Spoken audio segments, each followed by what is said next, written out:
Where are you bound? Bound for Canaan land.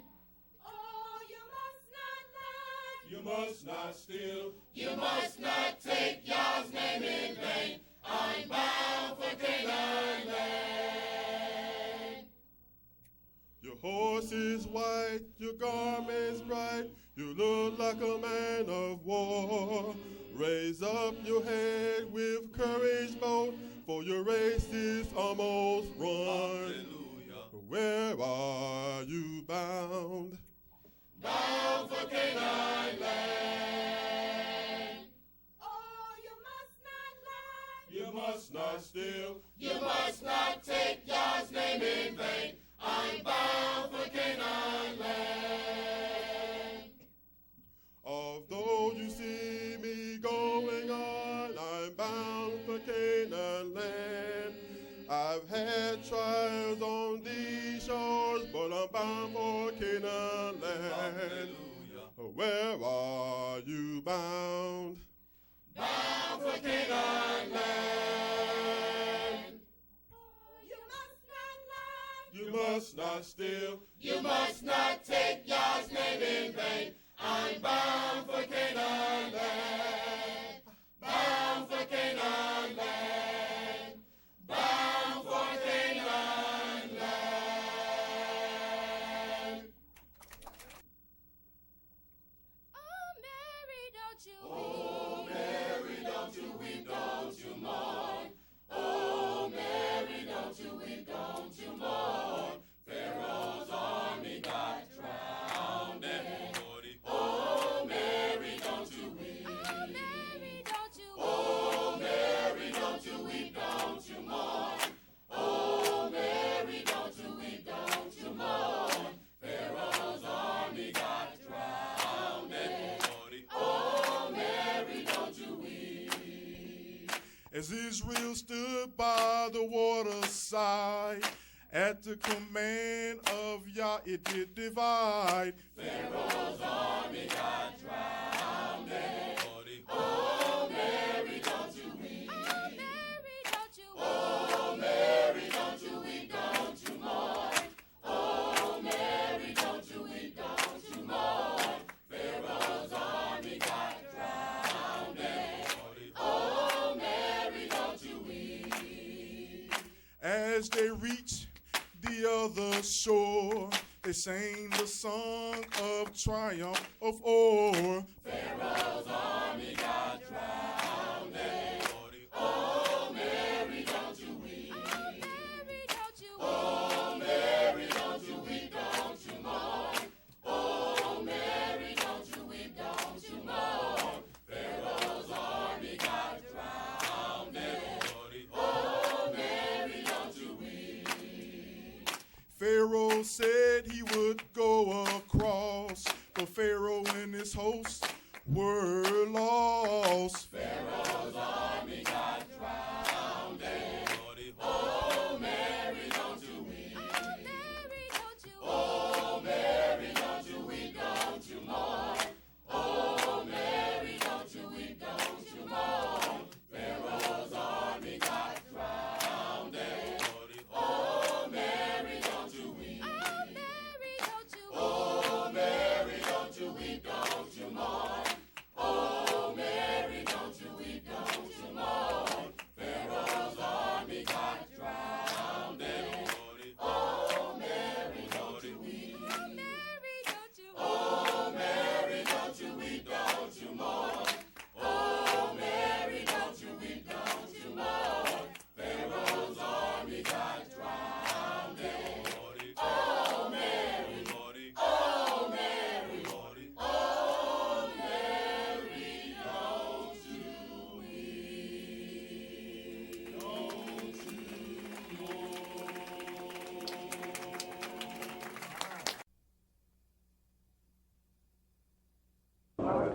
I'd like to extend the peace of the God of Israel to each and every one of you. And welcome you once again to the Holy Convention of NCCI that Yahweh Elohim has seen fit to sit here in Atlanta. Truly, the Spirit of God has been merciful to us So let us always find the time to give him his time, because he's the one that gives us our time. Amen. Many people have desired to know a lot of things that you know, but they don't know those things simply because it's Yahweh's choosing and not ours. We do a lot of work trying to get people to read the Word of God, to just look at the Word of God. But then, unless the angel of the Lord come upon them and give them the power to hear this word, then truly our work is in vain. But thanks be to the God of Israel that his name is being glorified in this city through NCCI and many other groups that surround us talking about Yahshua and Yahweh Elohim. But we know one thing. The proof at NCCI is in the pudding. Today, many people sort of tumble into whatever lifestyles they have which show what their destiny is. Truly, man does not choose Yahweh because Yahweh is the author, the molder, and the finisher of the names that are written in the Lamb's Book of Life. So be careful to retain the natural and spiritual things we hear in our journey, because Yahweh's power is in the process of purging the bugs out of your software. All of us were created with built-in bugs. But if we attend to the things of the Spirit, then truly, one day, we shall walk upon the mountains of Zion. But Brother Steve, read the oracles of the church and invite him who stands at the door, that he may come in and sup with us and us with him, that we may continue to read it out of this great legacy and consider what we read, that we might do what's necessary to be saved. I'm going to read the oracles of the church beginning at 1 Peter chapter 4, verses 7 through 11.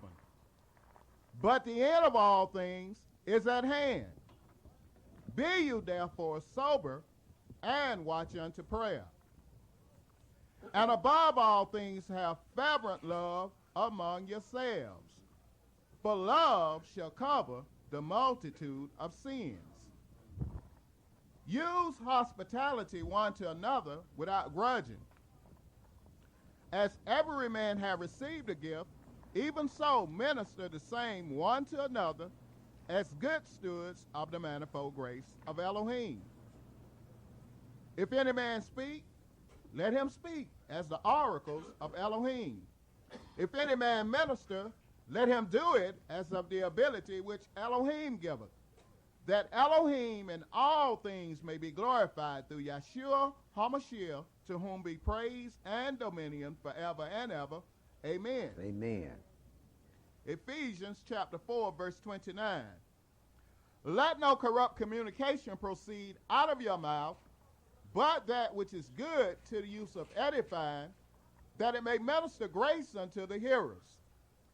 And grieve not the Holy Spirit of Elohim, whereby you are sealed unto the day of redemption. Let all bitterness and wrath and anger and clamor and evil speaking be put away from you with all malice. And be you kind one to another, tender-hearted, forgiving one another, even as Elohim, for the anointed one's sake, have forgiven you. Be you therefore followers of Elohim as dear children, and walk in love, as the anointed one also have loved us, and have given himself for us an offering and a sacrifice to Elohim for a sweet-smelling savor. But fornication and all uncleanness or covetousness, let it not be once named among you as becometh saints. Neither filthiness, nor foolish talking, nor jesting, which are not convenient, but rather giving of thanks. Amen. Revelations chapter 3, verses 20 through 22.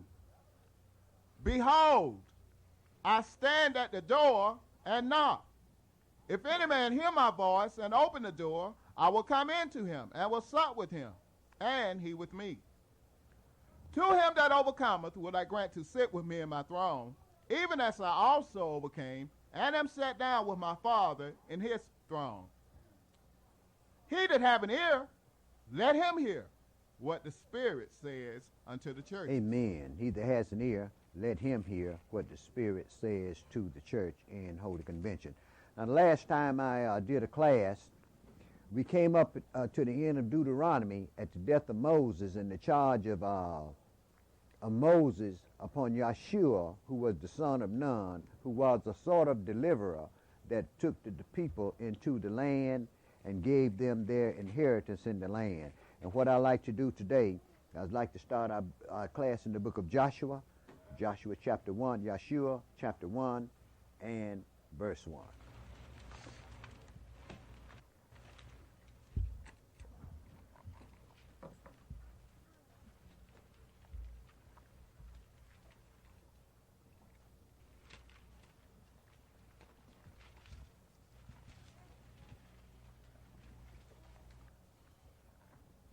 Joshua chapter 1, verse 1. Now, after the death of Moshe, the servant of Yahweh, it came to pass that Yahweh spoke unto Yeshua, the son of Nun, Moshe's minister, saying, Moshe, my servant, is dead. Now, therefore, arise, go over this Jordan, you and all this people, unto the land which I do give to them, even to the children of Israel. Every place that the sole of your foot shall tread upon, that I have given unto you. Verse 3, every place that the sole of your foot shall tread upon, that have I given unto you, as I said unto Moshe. Mm-hmm. From the wilderness and from this Lebanon, even unto the great river, the river Euphrates, all the land of the Hittites, and unto the great sea toward the going down of the sun shall be your coast. There shall not any man be able to stand before you all the days of your life. As I was with Moshe, so will I be with you. I will not fail thee, nor forsake thee. Amen. Be strong and of a good courage, for unto this people shall you divide for an inheritance the land which I swore unto their fathers to give them. Only be thou strong and very courageous, that you may observe to do according to all the law which Moshe my servant commanded you. Turn not from it to the right hand or to the left, that you may prosper wheresoever you go. This book of the law shall not depart out of your mouth, but you shall meditate therein day and night, that you may observe to do according to all that is written therein. For then you shall make your way prosperous, and then shall you have good success. But there was a clause in this contract here. It says in verse 8, this book of the law shall not depart out of your mouth, but you shall meditate therein day and night, that you may observe to do according to all that is written therein. For then you shall make your way prosperous, and then you shall have good success. You shall make your way prosperous, and you shall have good success. A lot of times we stand around and we pray about things and we wait for the Yahweh to do it. What's wrong with you? It's written in your law that you're God's, right? Okay. Go on to read, brother. Yes, sir. Joshua chapter 1, verse 9. Have not I commanded thee? Be strong and of a good courage. Be not afraid, neither be thou dismayed. For Yahweh thy Elohim is with you, whithersoever thou goest. Then Yeshua commanded the officers of the people, saying, pass through the host, and command the people, saying, prepare you victuals. For within 3 days you shall pass over this Jordan, to go in to possess the land which Yahweh your Elohim giveth you to possess it. Now pay attention to what you read, because the same things that happens in the book of Joshua and a lot of the things Yeshua and a lot of the things that happen in the law book are going to take place again. Okay. Chapter 3, and pick that up at verse 1, my brother. Yes, sir.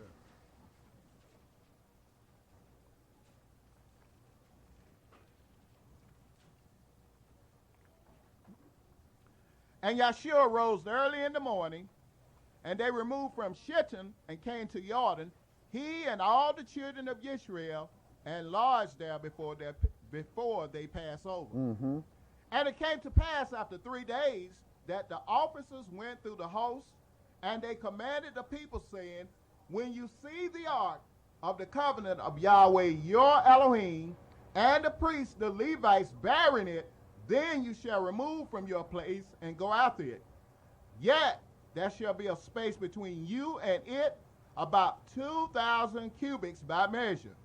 Come not near unto it, that you may know the way by which you must go, for you have not passed this way heretofore.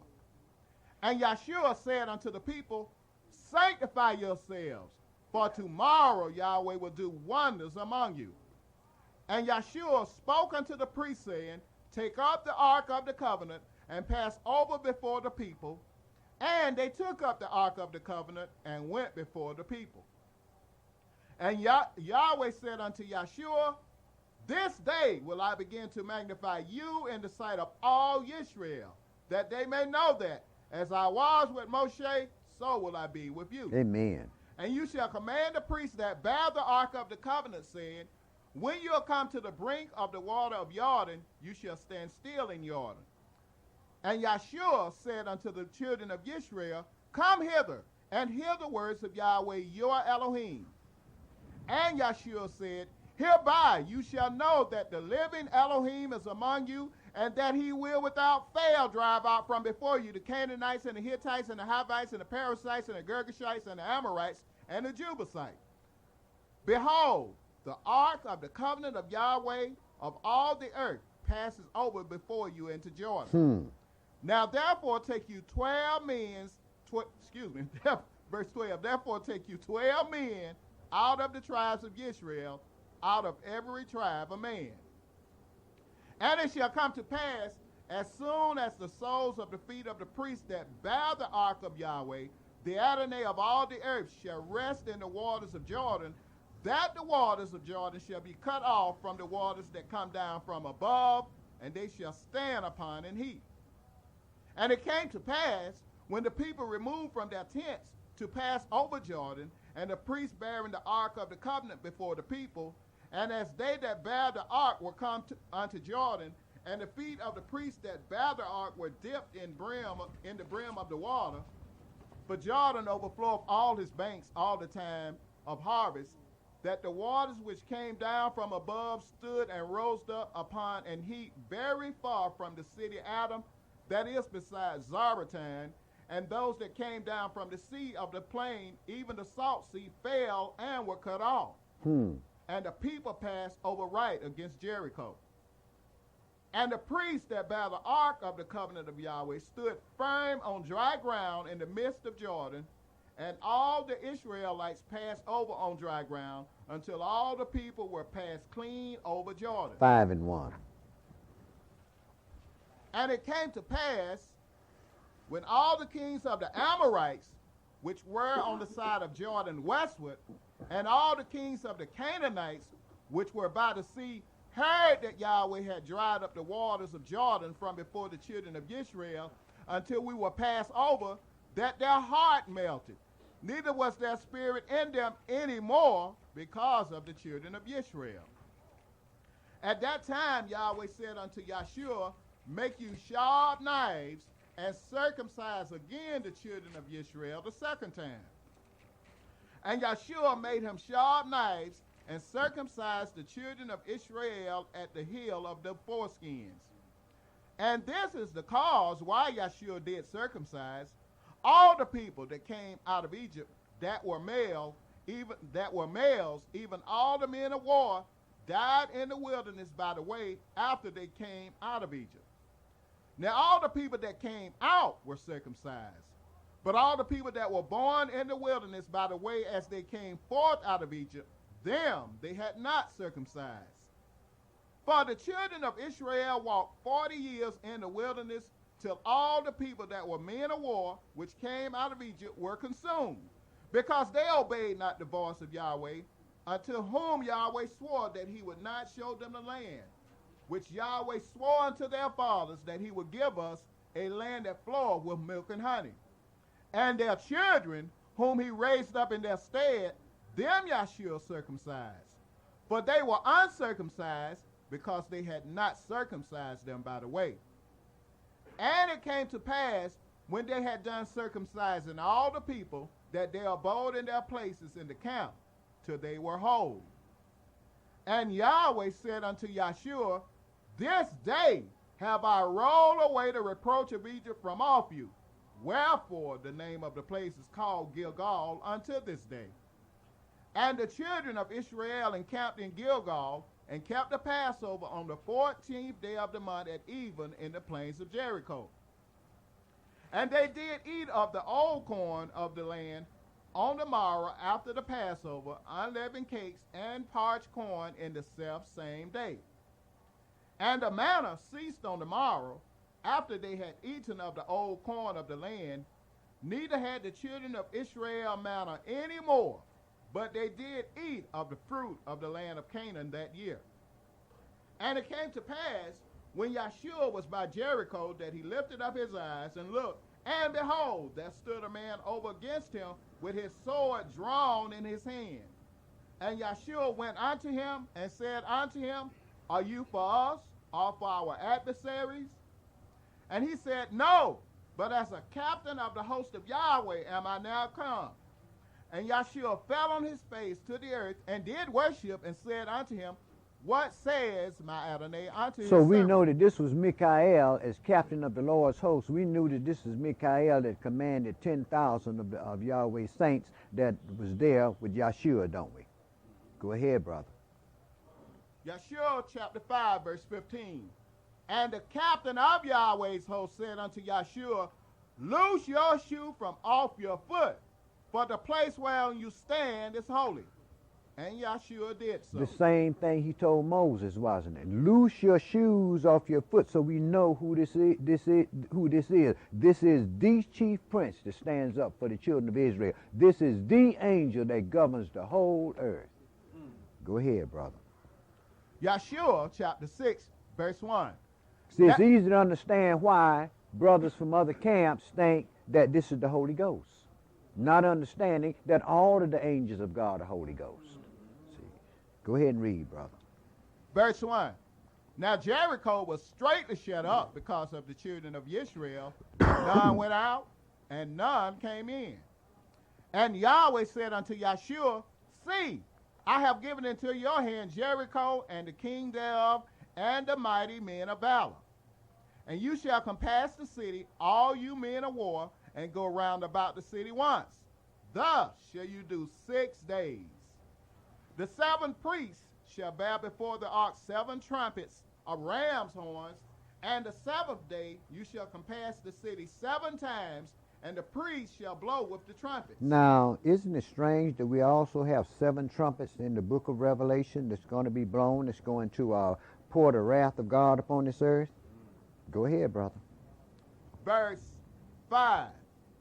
And it shall come to pass that when they make a long blast with the ram's horn, and when you hear the sound of the trumpet, all the people shall shout with a great shout, and the wall of the city shall fall down flat, and the people shall ascend up every man straight before him.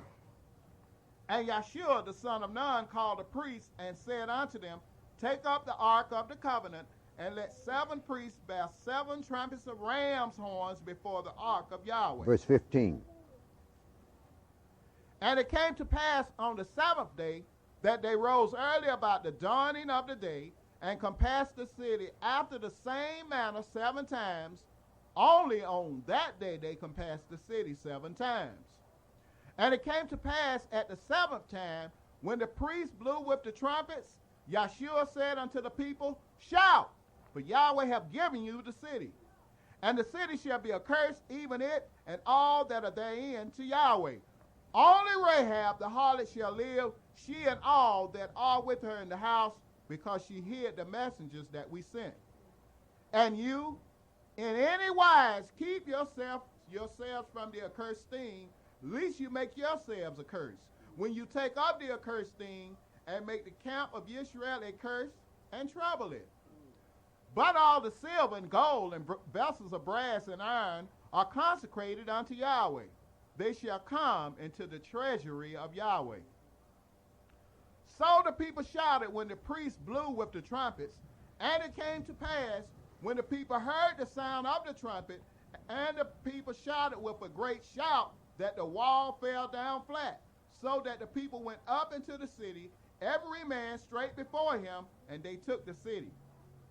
And they utterly destroyed all that was in the city, both man and woman, young and old, and ox and sheep and ass with the edge of the sword. But Yahshua had said unto the two men that had spied out the country, Go into the harlot's house, and bring out from there the woman and all that she have, as you swore unto her. And the young men that were spies went in and brought out Rahab and her father and her mother and her brethren and all that she had. And they brought out all her kindred and left them without the camp of Israel. And they burnt the city with fire and all that was therein.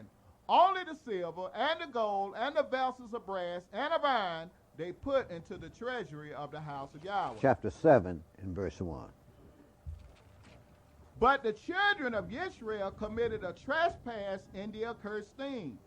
For Achan, the son of Carmi, the son of Zabdi, the son of Zerah, of the tribe of Yehudah, took of the accursed thing, and the anger of Yahweh was kindled against the children of Israel. And Yahshua sent men from Jericho to Ai, which is beside Beth-aven, on the east side of Bethel, and spoke unto them, saying, Go up and view the country. And the men went up and viewed Ai. And they returned to Yahshua and said unto him, Let not all the people go up, but let about 2,000 or 3,000 men go up and smite Ai, and make not all the people to labor there, for they are but few. So there went up thither of the people about 3,000 men, and they fled before the men of Ai. And the men of Ai smote of them about 36 men. For they chased them from before the gate even unto Shebarim, and smote them in the going down. Wherefore the hearts of the people melted, and became as water. And Yahshua rent his clothes, and fell to the earth upon his face before the ark of Yahweh until the eventide, he and the elders of Israel, and put dust upon their heads. Why? Because he knew something was wrong. He knew that the children of Israel had violated God's law. Somebody had, and what it was doing was causing a problem in the whole congregation. And the same things happen with us. One person can sin and cause all of us a setback. Go ahead and read, brother. Verse 7. And Yahshua said, Alas, O Adonai Elohim, why have you at all brought this people over Jordan to deliver us into the hand of the Amorites to destroy us? Would to Elohim we had been content and dwelt on the other side Jordan. O Adonai, what shall I say when Israel turneth their backs before their enemies? For the Canaanites and all the inhabitants of the land shall hear of it, and shall environ us round, and cut off our name from the earth. And what will you do unto your great name? And Yahweh said unto Yahshua, Get you up. Why do you lie in this manner upon your face? Israel have sinned, and they have also transgressed my covenant which I commanded them. For they have even taken up the accursed thing, and have also stolen and dissembled also, and they have put it even among their own stuff. Therefore the children of Israel could not stand before their enemies, but turned their backs before their enemies, because they were accursed. Neither will I be with you anymore, except you destroy the accursed from among you. In other words, put dead brothers from among you, right? Them that sin, rebuke before all, so others will learn to fear. And if they continue in that, then what do you have to do? You have to get them up out of here. See, go ahead and read. Whether you understand it or not, we look around and we see everybody and we know everybody, but let's understand one thing. The children of Israel is a holy people to Yahweh Elohim. And he is going to recompense anything that comes toward us, and he's that we do, simply because he has to purge out that old leavening to make us a new lump. How can we become sons or daughters of God and walk around in sin, full of doubt and full of misgivings and everything about stuff? Go ahead and read, brother. Yeshua, chapter 7, verse 13. Up, sanctify the people, and say, Sanctify yourselves against tomorrow.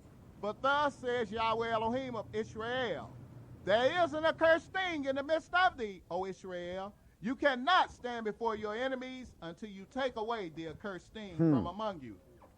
In the morning, therefore, you shall be brought according to your tribes.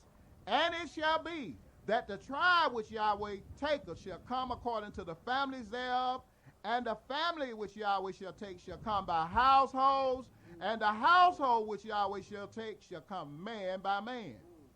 And it shall be that he that is taken with the accursed thing shall be burnt with fire, he and all that he have, because he have transgressed the covenant of Yahweh, and because he have wrought folly in Israel. Mm-hmm. So Yahshua rose up early in the morning and brought Israel by their tribes, and the tribe of Yehudah was taken. And he brought the family of Yehudah, and he took the family of the Sarhites, and he brought the family of the Sarhites man by man, and Zabdi was taken. And he brought his household man by man, and Achan, the son of Carmi, the son of Zabdi, the son of Zerah of the tribe of Yehudah was taken. And Yahshua said unto Achan, my son, give, I pray you, glory to Yahweh Elohim of Israel, and make confession unto him, and tell me now what you have done. Hide it not from me. And Achan answered Yahshua and said, indeed, I have sinned against Yahweh Elohim of Israel, and thus have I done. And he knew it. He knew what he was doing, right? So it is what? It is deliberate sin, isn't it? Go ahead, brother. Verse 21. When I saw among the spoils a goodly Babylonish garment and 200 shekels of silver, and a wedge of gold of 50 shekels weight, then I coveted them and took them, and behold, they are hid in the earth in the midst of my tent, and the silver under it. And we have to ask ourselves, what is our price? What will come up in our lives that'll make us turn our back on the true and living God for natural things? Go ahead, brother. Verse 22. So Yahshua sent messengers, and they ran unto the tent, and behold, it was hid in his tent, and the silver under it.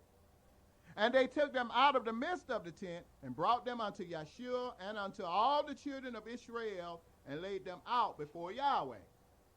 And Yahshua and all Israel with him took Achan the son of Zerah, and the silver, and the garment, and the wedge of gold, and his sons, and his daughters, and his oxen, and his asses, and his sheep, and his tent, and all that he had, and they brought them unto the valley of Achor.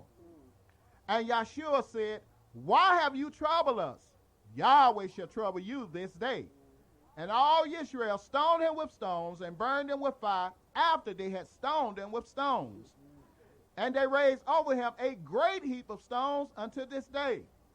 So Yahweh turned from the fierceness of his anger, wherefore the name of that place was called the Valley of Achor unto this day. The place of that place is called the Valley of Achor unto this day, right? Let's go and pick up some more things about this Valley of Achor. Let's go to Hosea 1 and verse 10 through chapter 3 and verse 5.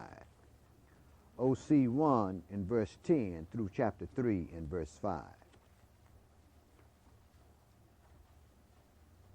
This is why I say it's nothing new under the sun. You just have to find what you're looking for.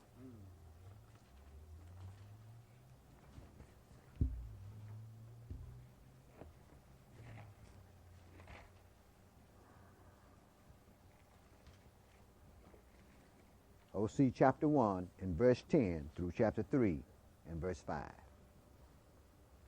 Yet the number of the children of Israel shall be as the sand of the sea, which cannot be measured nor numbered.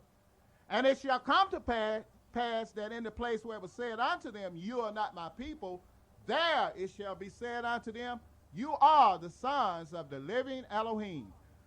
Then shall the children of Yehudah and the children of Israel be gathered together, and appoint themselves one head, and they shall come up out of the land. For great shall be the day of Israel. Now remember now, the people are in the wilderness at this time, right? And they got America's been destroyed, and Judah's in the wilderness, and they're going to appoint one head and come up out of that wilderness, right? To go and possess the land of the city of Zion. But go ahead and read, brother. OC chapter 2, verse 1. Say unto your brethren, am I, and to your sisters, Rehemah, plead with your mother, plead, for she is not my wife, neither am I her husband. Let her therefore put away her whoredoms out of her sight, and her adulteries from between her breasts, lest I strip her naked, and set her as in the day that she was born, and make her as a wilderness, and set her like a dry land, and slay her with thirst. And I will not have mercy upon her children, for they be the children of whoredoms. For their mother have played the harlot. She that have conceived them have done shamefully. For she said, I will go after my lovers that give me my bread and my water, my wool and my flax, mine oil and my drink. Right, corporate America. That's who I'm going after. I'm going after corporate America because they got what I need. Go ahead, brother. Verse 6. Therefore, behold.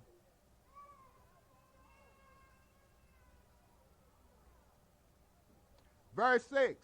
Therefore, behold, I will hedge up your way with thorns and make a wall that she shall not find her path. As it is this day. That's why we gather in troops in the whore's house. Go ahead, brother. Verse 7. And she shall follow after her lovers, but she shall not overtake She's going them. to follow. We follow after these people, and every time we think we've gained something, they step a little further away from us, don't they? Don't they? They come up and give us something new to have to deal with, don't they? Go ahead, brother. Last part, verse 7. And she shall seek them, but shall not find them. Then shall she say, I will go and return to my first husband. For then was it better with me than now. But it's going to be too late for that. Go ahead, brother. Verse 8. For she did not know that I gave her corn and wine and oil, and multiplied her silver and gold, which they prepared for Baal. And these whorehouses are getting bigger and bigger. Everywhere you look, they're building up bigger whorehouses, aren't they? Go ahead, brother. Verse 9. Therefore will I return and take away my corn in the time thereof, and my wine in the season thereof, and will recover my wool and my flax given to cover her nakedness. This is the time. This is going to be during the time of the great tribulation period. This is going to come upon our people. Go ahead, brother. Verse 10. And now will I discover her lewdness in the sight of her lovers, and none shall deliver her out of mine hand. I will also cause all her mirths to cease, her feast days, her new moons, and her Shabbats, and all her solemn feasts. And I will destroy her vines and her fig trees, whereof she have said, these are my rewards that my lovers have given me. And I will make them a forest, and the beasts of the field shall eat them. And I will visit upon her the days of Balaam, wherein she burned incense to them, and she decked herself with her earrings and her jewels, and she went after her lovers and forgot me, says Yahweh. Therefore, behold, I will allure her and bring her into the wilderness and speak comfortably unto her. And I will give her her vineyards from thence, and the valley of Achor for a door of hope, and she shall sing there as in the days of her youth, and as in the day when she came up out of the land of Egypt. Okay. Right back where they were when they first went into the land, right? Go ahead, brother. Verse 16. And it shall be at that day, says Yahweh, that you shall call me Ishai, and shall call me no more Baali. For I will take away the names of Balaam out of her mouth, and they shall no more be remembered by their name. And in that day will I make a covenant for them with the beasts of the field, and with the fowls of heaven, and with the creeping things of the ground. And I will break the bow and the sword and the battle out of the earth, and will make them to lie down safely. And once he take those names from among us, we ain't going to be Jerry Brown and Joe Smith no more. We're going to surname ourselves after the name of Israel. Ain't that what Isaiah said? Go ahead, brother. OC chapter 2, verse 19. And I will betroth thee unto me forever. Yea, I will betroth thee unto me in righteousness and in judgment and in loving kindness and in mercy. And praise Yah. I will even betroth thee unto me in faithfulness, and thou shalt know Yahweh. Amen. And it shall come to pass in that day I will hear, says Yahweh, I will hear the heavens, and they shall hear the earth, and the earth shall hear the corn and the wine and the oil, and they shall hear Yisrael. And I will sow her unto me in the earth, and I will have mercy upon her that had not obtained mercy. And I will say to them which were not my people, you are my people, and they shall say, you are my Elohim. Amen. Then said Yahweh unto me, go yet, love a woman beloved of her friend, yet an adulteress, according to the love of Yahweh toward the children of Israel, who look to other Elohims and love flagons of wine. So I bought her to me for 15 pieces of silver, and for an omer of barley, and for an half omer of barley. And I said unto her, you shall abide for me many days. You shall not play the harlot, and you shall not be for another man, so will I also be for you. For the children of Israel shall abide many days without a king, and without a prince, and without a sacrifice, and without an image, and without an ephod, and without teraphim. And truly, today we are without these things. Go ahead, brother. Verse 5. Afterward shall the children of Israel return, and seek Yahweh their Elohim, and David their king, and shall fear Yahweh and his goodness in the latter days. Amen. Now let's go and see what Isaiah had to say about this, brother. Let's go in Isaiah chapter 65 and pick that up at verse 1. Isaiah 65 and verse 1.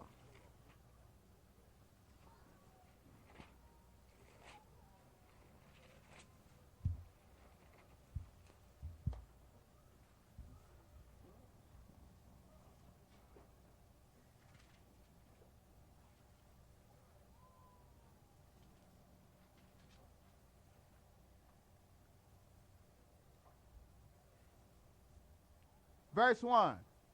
I am sought of them that ask not for me.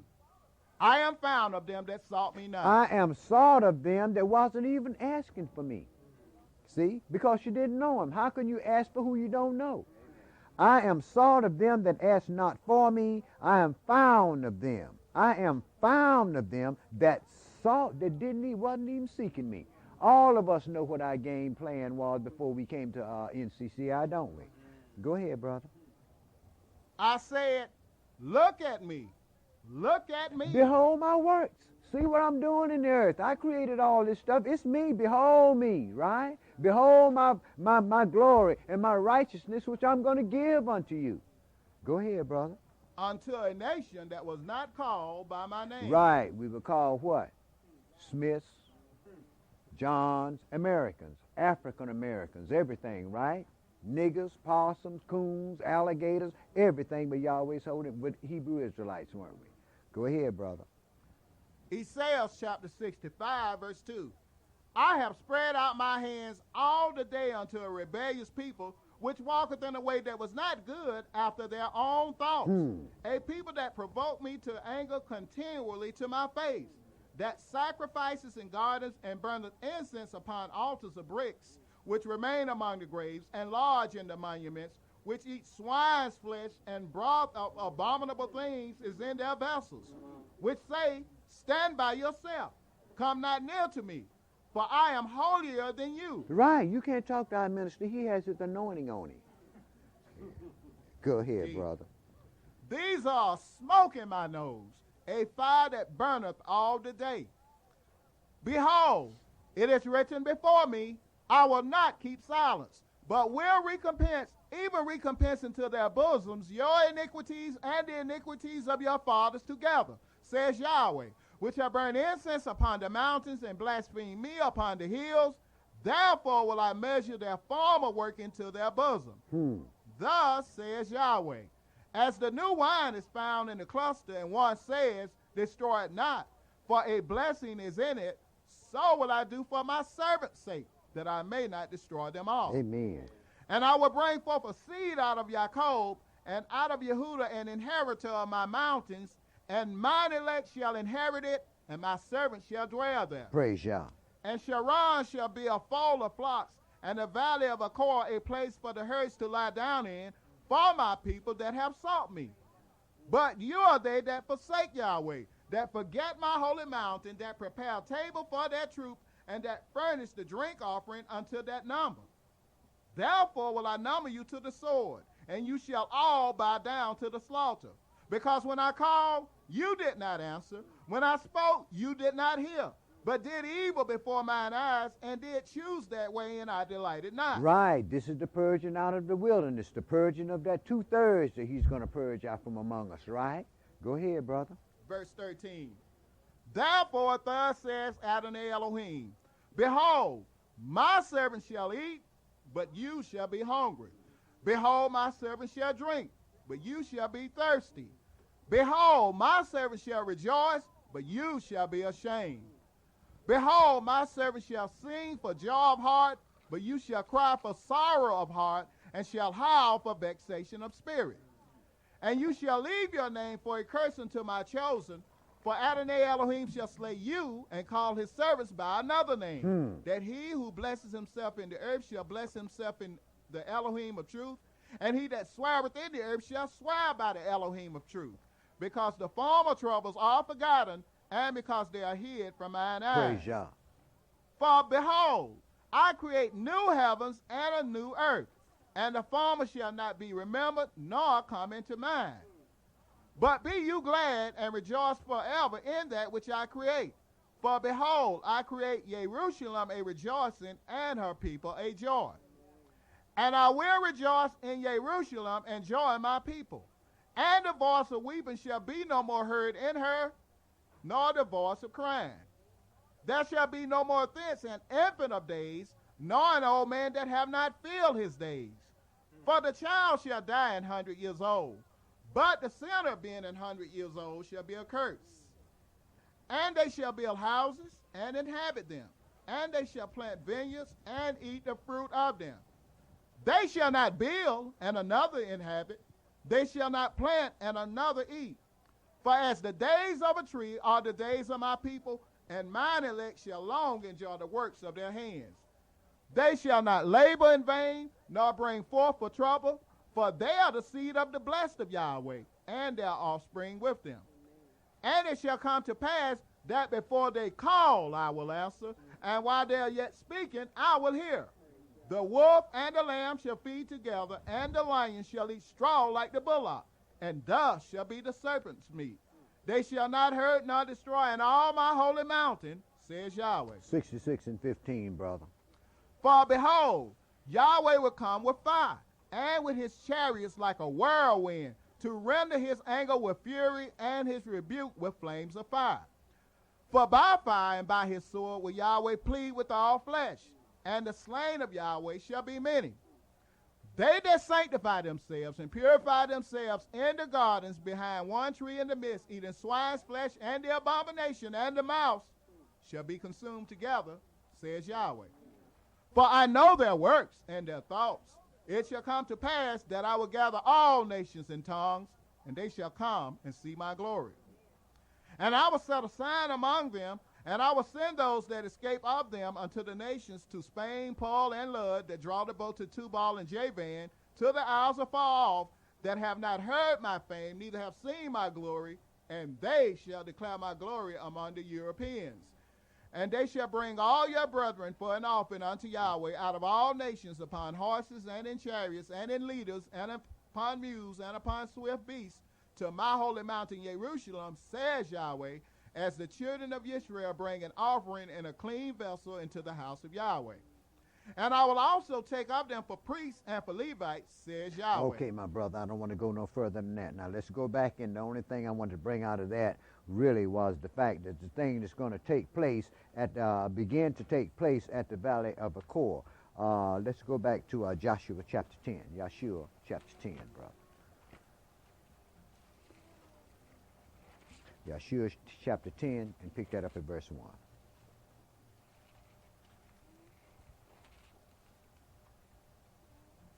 Verse 1. Now it came to pass, when Adonizedek, king of Jerusalem, had heard how Yeshua had taken Ai, and had utterly destroyed it, as he had done to Jericho and her king, so had he done to Ai and her kings, and how the inhabitants of Gibeon had made peace with Israel, and were among them, that they feared greatly, because Gibeon was a great city, as one of the royal cities, and because it was greater than Ai, and all the men thereof were mighty. Wherefore Adonizedek, king of Jerusalem, sent unto Hoham, king of Hebron, and unto Piram, king of Yarmuth, and unto Yephirah, king of Lachish, and unto Debir, king of Eglon, saying, Come up unto me and help me, that we may smite Gibeon, for it have made peace with Yeshua and with the children of Israel. Therefore, the 5 kings of the Amorites, the king of Jerusalem, the king of Hebron, the king of Yarmuth, the king of Lachish, the king of Eglon, gathered themselves together and went up, they and all their hosts, and encamped before Gibeon, and made war against it. And the men of Gibeon sent unto Yahshua to the camp of Gilgal, saying, Slack not your hand from your servants. Come up to us quickly and save us and help us. For all the kings of the Amorites that dwell in the mountains are gathered together against us. So Yahshua ascended from Gilgal, he and all the people war with him, and all the mighty men of valor. And Yahweh said unto Yahshua, Fear them not, for I have delivered them into your hand. There shall not a man of them stand before you. Yahshua therefore came unto them suddenly, and went up from Gilgal all night. And Yahweh discomfited them before Israel, and slew them with a great slaughter at Gibeon, and chased them along the way that goeth up to Beth-horon, and smote them from Azekah unto Mekkedah. And it came to pass, as they fled from before Israel, and were in the going down to Beth-horon, that Yahweh cast down great stones from heaven upon them unto Azekah, and they died. They were more which died with hailstones than they whom the children of Israel slew with the sword. Then spoke Yahshua to Yahweh in the day when Yahweh delivered up the Amorites before the children of Israel. And he said in the sight of Israel, Sun, stand you still upon Gibeon, and you, moon, in the valley of Ajalon. And the sun stood still, and the moon stayed, until the people had avenged themselves upon their enemies. Is not this written in the book of Yeshua? So the sun stood still in the midst of heaven, and hasted not to go down about a whole day.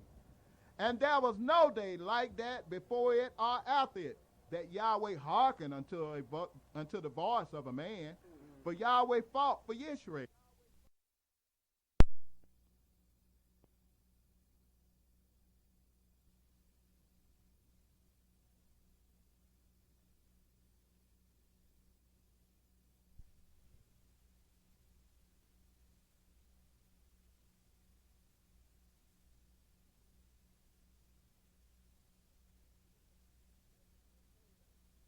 In a cave at Mekkedah. And it was told Yahshua, saying, The 5 kings are found hid in a cave at Mekkedah. And Yahshua said, Roll great stones upon the mouth of the cave, and set man by it for to keep them.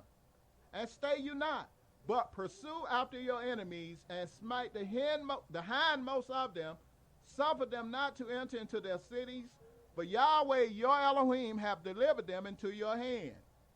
And it came to pass, when Yahshua and the children of Israel had made an end of slaying them with a very great slaughter, till they were consumed, that the rest which remained of them entered.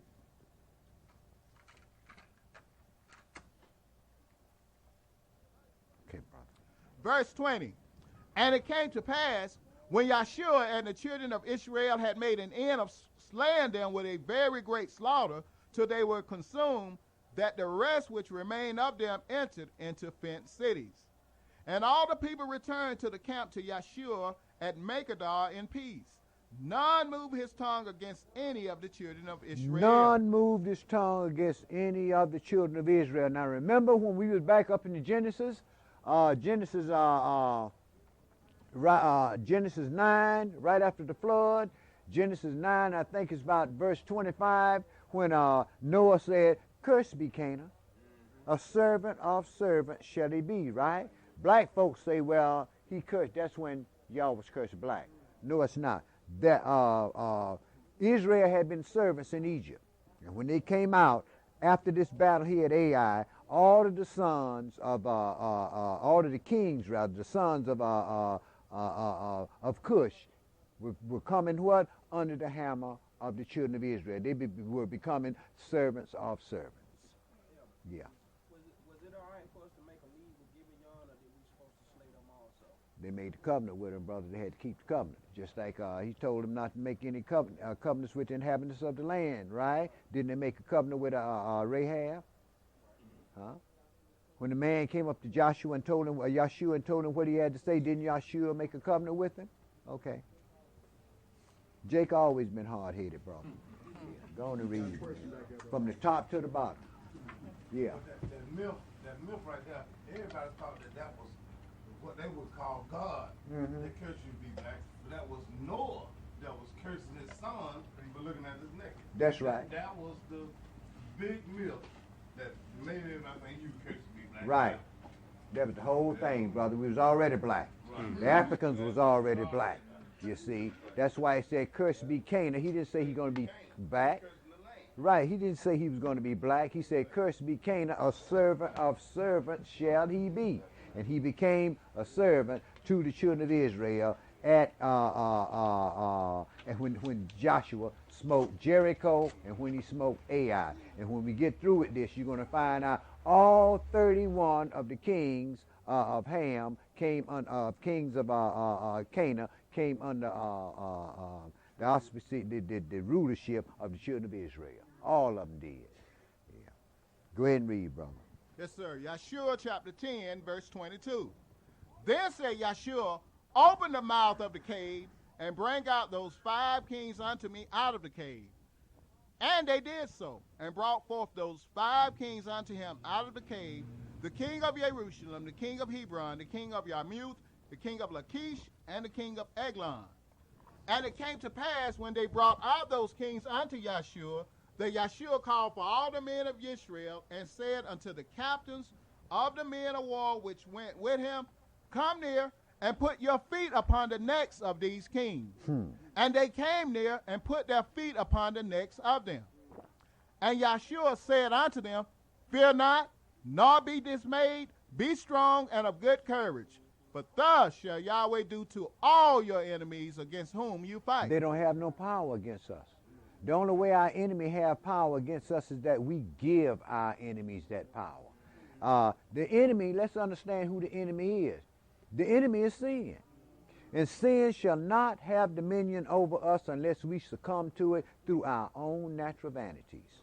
Go ahead, brother. Verse And ain't no sense in waiting around for Yahweh to bring you some power to withstand it. You had the power when you got your baptism. Go ahead, brother. Verse 26. And afterward, Yeshua smote them and slew them and hanged them on 5 trees. And they were hanging upon the trees until the evening.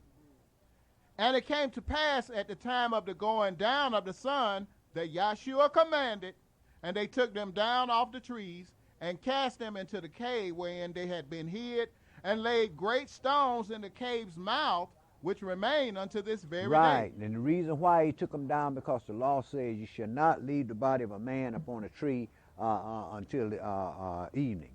Verse 40, brother. Yes, sir. So Yeshua smote all the country of the hills, and of the south, and of the vale, and of the springs, and all their kings. He left none remaining, but utterly destroyed all that breathed, as Yahweh Elohim of Israel commanded. And Yeshua smote them from Kadesh Barnea even unto Gaza, and all the country of Goshen even unto Gibeon. And all these kings and their land did Yeshua take at one time, because Yahweh Elohim of Israel fought for Israel. And Yeshua returned, and all Israel with him, unto the camp to Gilgal. And it came to pass, when Jabin, king of Hazor, had heard those things, that he sent to Jobab, king of Madon, and to the king of Shimron, and to the king of Aksaph, and to the kings that were on the north of the mountains, and of the plain south of Shinneroth, and in the valley, and in the borders of Dor on the west, and to the Canaanite on the east, and on the west, and to the Amorites, and the Hittites, and the Perizzites, and the Jebusites in the mountains, and to the Hivites under Hermon in the land of Mizpah. And they went out, they and all their hosts with them, much people, even as the sand that is upon the seashore in multitude, with horses and chariots, very many. And when all these kings were met together, they came and pitched together at the waters of Meron to fight against Israel. And Yahweh said unto Yeshua, "Be not afraid because of them, for tomorrow about this time will I deliver them up all slain before Israel. You shall hog their horses and burn their chariots with fire." So Joshua came, and all the people war with him against them by the waters of Meron suddenly, and they fell upon them. And Yahweh delivered them into the hand of Israel, who smote them and chased them unto Great Sidon, and unto Misreth Misrephothmaim, and unto the valley of Mispeth eastward. And they smote them until they left them none remaining. And Yahshua did unto them as Yahweh bade him. He hocked their horses and burnt their chariots with fire. And Yahshua at that time turned back and took Hazor and smote the king thereof with the sword. For Hazor before time was the head of all those kingdoms. And they smote all the souls that were therein with the edge of the sword, utterly destroying them. There was not any left to breathe. And he burnt Hazor with fire. And all the cities of those kings, and all the kings of them did Yahshua take, and smote them with the edge of the sword, and he utterly destroyed them, as Moshe, the servant of Yahweh, commanded. Praise Yah. But as for the cities that stood still in their strength, Israel burned none of them save Hazor only. That did Yahshua burn. And all the spoil of these cities and the cattle the children of Israel took for a prey unto themselves. But every man they smote with the edge of the sword until they had destroyed them, neither left they any to breathe. As Yahweh commanded Moshe his servant, so did Moshe commanded Yahshua, and so did Yahshua. He left nothing undone of all that Yahweh commanded Moshe. Praise Yah. So Yahshua took all that land, the hills, and all the south country, and all the land of Goshen, and the valley, and the plain, and the mountain of Israel, and the valley of the same, even from the Mount Halak that goeth up to Seir, even unto Baalgad in the valley of Lebanon, under Mount Hermon, and all their kings he took and smote them and slew them. Yahshua made war a long time with all those kings. There was not a city that made peace with the children of Israel, save the Hivites, the inhabitants of Gibeon. All other they took in battle. For it was of Yahweh to harden their hearts, that they should come against Israel in battle, that he might destroy them utterly, and they might have no favor, but that he might destroy them, as Yahweh commanded Moshe. And at that time came Yahshua and cut off the Anakims from the mountains, from Hebron, from Debir, and from Anab, and from all the mountains of Yehudah, and from all the mountains of Israel. Yahshua destroyed them utterly with their cities. There was none of the Anakims left in the land of the children of Israel, only in Gaza, in Gath, and Ashdod there remained. So Yahshua took the whole land according to all that Yahweh said unto Moshe, and Yahshua gave it for an inheritance unto Israel according to their divisions by their tribes, and the land rested from war. Amen. Chapter 14 and verse 1. Chapter 14 and verse 1. And when we do this thing again, then truly the whole earth would be at rest, and nobody's going to rise up against the children of Israel anymore until after the 1,000 years. Chapter 14 and verse 1.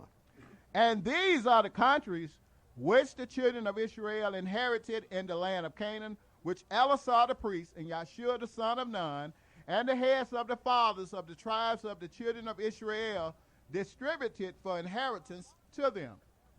By lot was their inheritance, as Yahweh commanded by the hand of Moshe, for the 9 tribes and for the half-tribe. For Moshe had given the inheritance of 2 tribes and an half-tribe on the other side Jordan. But unto the Levites he gave none inheritance among them. For the children of Yosef were 2 tribes, Manasseh and Ephraim. Therefore they gave no part unto the Levites in the land, save cities to dwell in, with their suburbs for their cattle and for their substance. As Yahweh commanded Moshe, so the children of Israel did, and they divided the land. And the reason why they didn't give the Levites in the land, because Yahweh is the Levites' inheritance. Right. They own all the suburbs around the holy city of Zion, plus they had 19 cities of refuge that were priestly cities spread out throughout the land. Go ahead and read, brother. Yahshua chapter 14, verse 6. Then the children of Yehudah came unto Yahshua in Gilgal, and Caleb the son of Jephunneh, the Kenizzite, said unto him, Thou knowest the thing that Yahweh said unto Moshe, the man of Elohim, concerning me and you in Kadesh Barnea. 40 years old was I when Moshe, the servant of Yahweh, sent me from Kadesh Barnea to espy out the land. And I brought him word again as it was in mine heart. Nevertheless, my brethren that went up with me made the heart of the people melt. But I wholly followed Yahweh, my Elohim. Right, them same brothers has already inherited. They were the first ones to inherit their land. They couldn't wait to get into the land of Israel. They saw the land before Israel said, give us this land right here, this ours, right? Same thing Lot did when he was with Abraham. Look out and saw that lush valley of Jordan, and what did he do? I want this land here. Right. Look at his land today. It ain't so lush today, is it? It's Transjordan. Go ahead and read, brother. It says here in verse 4, now we know we had the 12 tribes. It says in verse 4, now I understand that it says Yahweh is the Levites' inheritance. But it says here in verse 4, for the children of Joseph were 2 tribes, Manasseh and Ephraim. Therefore gave they no part unto the Levites in the land. Was that to still make up, still had the 12 tribes? Sure. 12 tribes. Okay. The house of Joseph was one of the tribes. Right. Just like the house of Levi was a tribe. They was one of the 12 brothers. Right. But the Levites wasn't given a portion. Ephraim and Manasseh was given a portion of land. Which still made 12 Which tribes. still made 12 Right. tribes. We Okay. still got 12 tribes. Right. And we got a royal house that's going to come up out of that, which is going to make us actually have 12 tribes in a royal house, the house of David. We'll get to that later on, though. Go ahead, brother. Verse 9. And Moshe swore on that day, saying, surely the land whereon your foot have trodden shall be your inheritance and your children's forever, because you have wholly followed Yahweh, my Elohim. And now, behold, Yahweh have kept me alive, as he said, these 45 years, even since Yahweh spoke this word unto Moshe, while the children of Israel wandered in the wilderness. And now, lo, I am this day 85 years old. As yet, I am as strong this day as I was in the day that Moshe sent me. As my strength was then, even so is my strength now, for war, both to go out and to come in. Now therefore give me this mountain whereof Yahweh spoke in that day, for you heard in that day how the Anakims were there, and that the cities were great and fenced. If so be, Yahweh will be with me, then I shall be able to drive them out, as Yahweh said. And Yahshua blessed him, and gave unto Caleb the son of Jephunneh, Hebron for an inheritance. Okay, chapter 23 and verse 1, my brother. Chapter 23 and verse 1.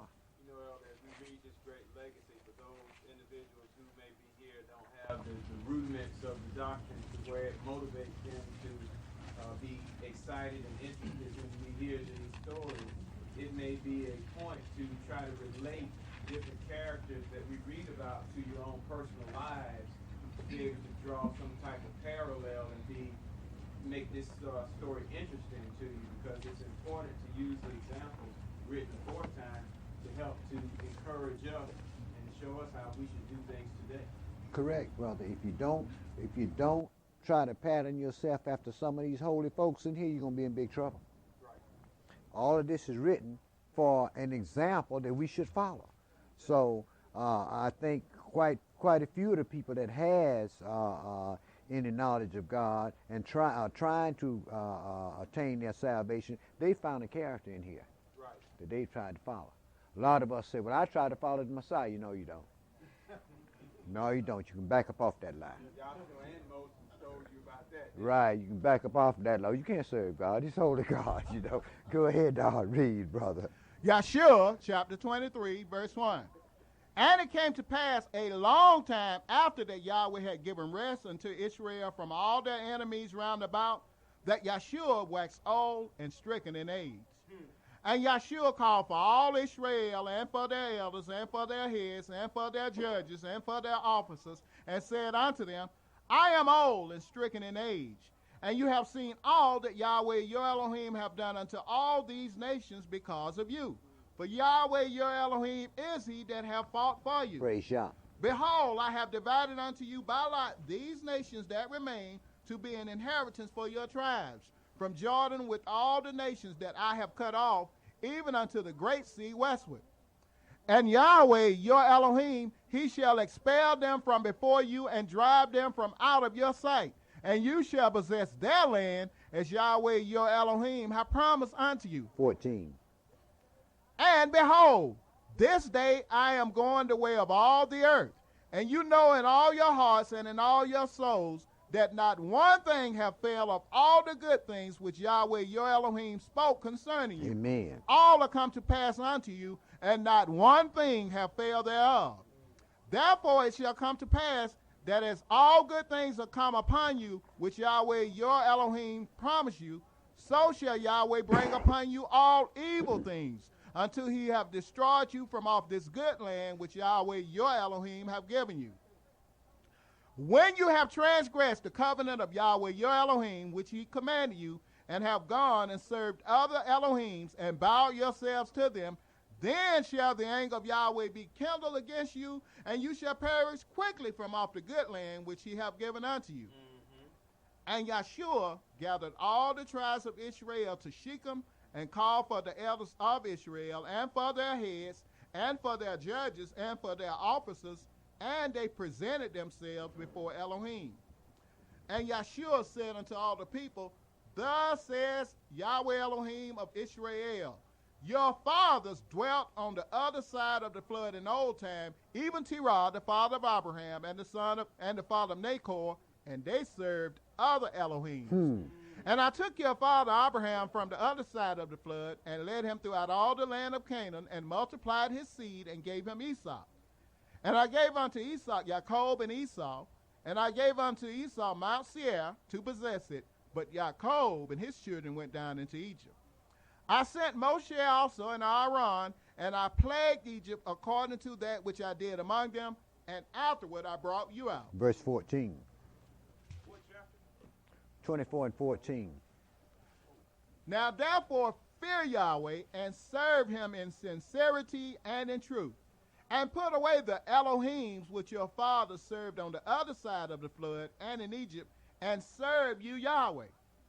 And if it seem evil unto you to serve Yahweh, choose you this day whom you will serve. Amen. Whether the Elohims which your fathers served that were on the other side of the flood, or the Elohims of the Amorites in whose land you dwell. But as for me and my house, we will serve Yahweh. Praise Yah. And the people answered and said, Elohim forbid that we should forsake Yahweh to serve other Elohims. That's what they said. And they still had the gods among them. Right. Go ahead, brother. Verse 17. For Yahweh, our Elohim, he it is that brought us up and our fathers out of the land of Egypt, from the house of bondage, and which did those great signs in our sight, and preserved us in all the way wherein we went, and among all the people through whom we passed. And Yahweh drove out from before us all the people, even the Amorites, which dwelt in the land. Therefore we will also serve Yahweh, for he is our Elohim. And Yahshua said unto the people, you can't serve Yahweh. You can't serve Yahweh. Right. He's holy God. You can't serve him. Y'all still got them gods among you. And every time something come up, here y'all up in my face talking this junk. Right. Go ahead and read, brother. For he is a holy Elohim. He is a jealous Elohim. He will not forgive your transgressions nor your sins.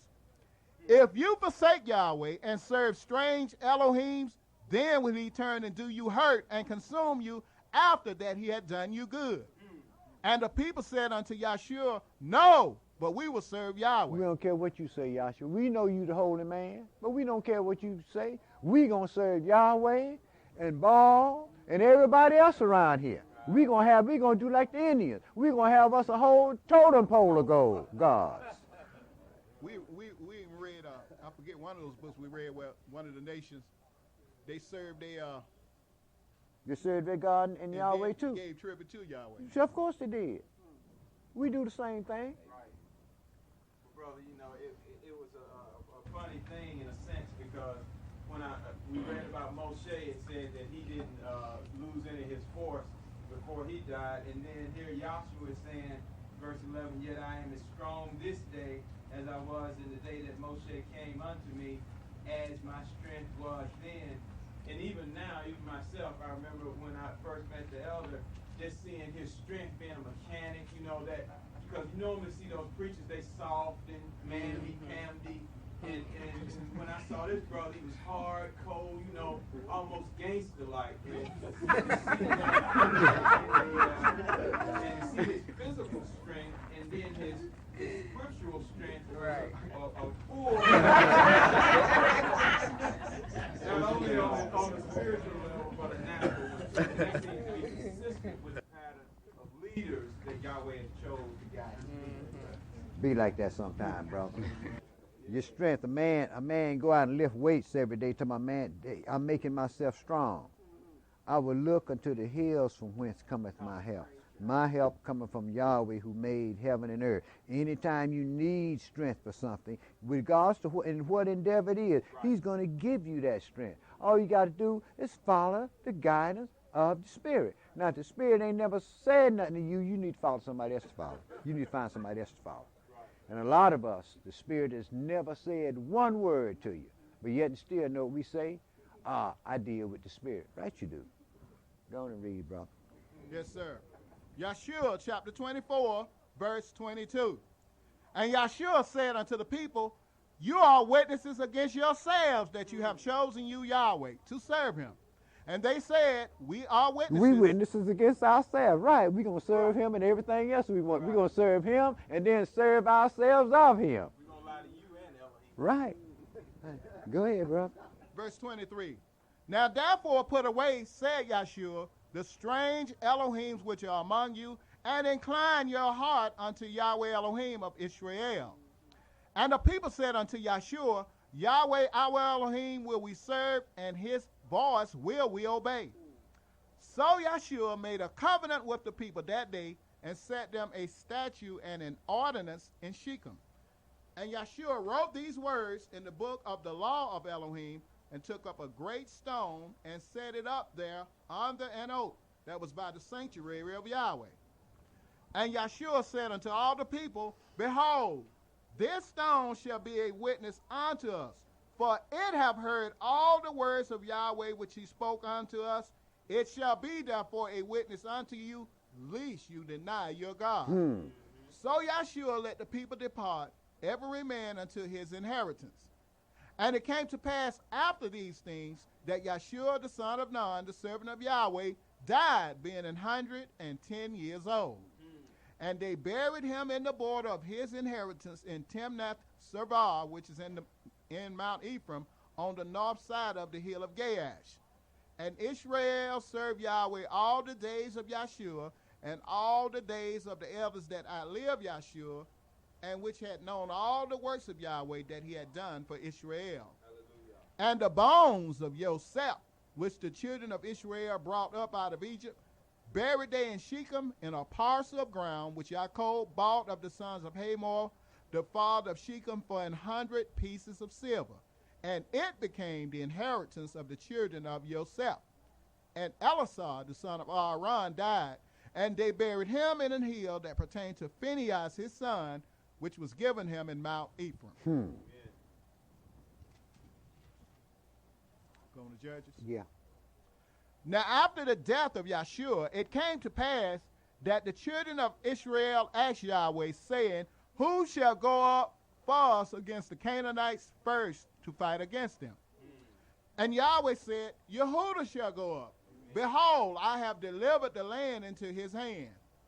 And Yehudah said unto Simeon his brother, come up with me into my lot, that we may fight against the Canaanites. And I likewise will go with you into your lot. So Simeon went with him. And Yehudah went up, and Yahweh delivered the Canaanites and the Perizzites into their hand, and they slew of them in Besek 10,000 men.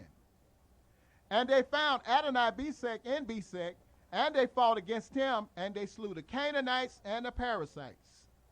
But Adonai-Besek fled, and they pursued after him and caught him, and cut off his thumbs and his great toes. And Adonai-Besek said, 70 kings, having their thumbs and their great toes cut off, gathered their meat under my table. As I have done, so Elohim have requited me. And they brought him to Jerusalem, and there he died. Now the children of Yehudah had fought against Jerusalem, and had taken it, and smitten it with the edge of the sword, and set the city on fire. And afterward the children of Yehudah went down to fight against the Canaanites that dwelt in the mountain and in the south and in the valley. And Yehudah went against the Canaanites that dwelt in Hebron.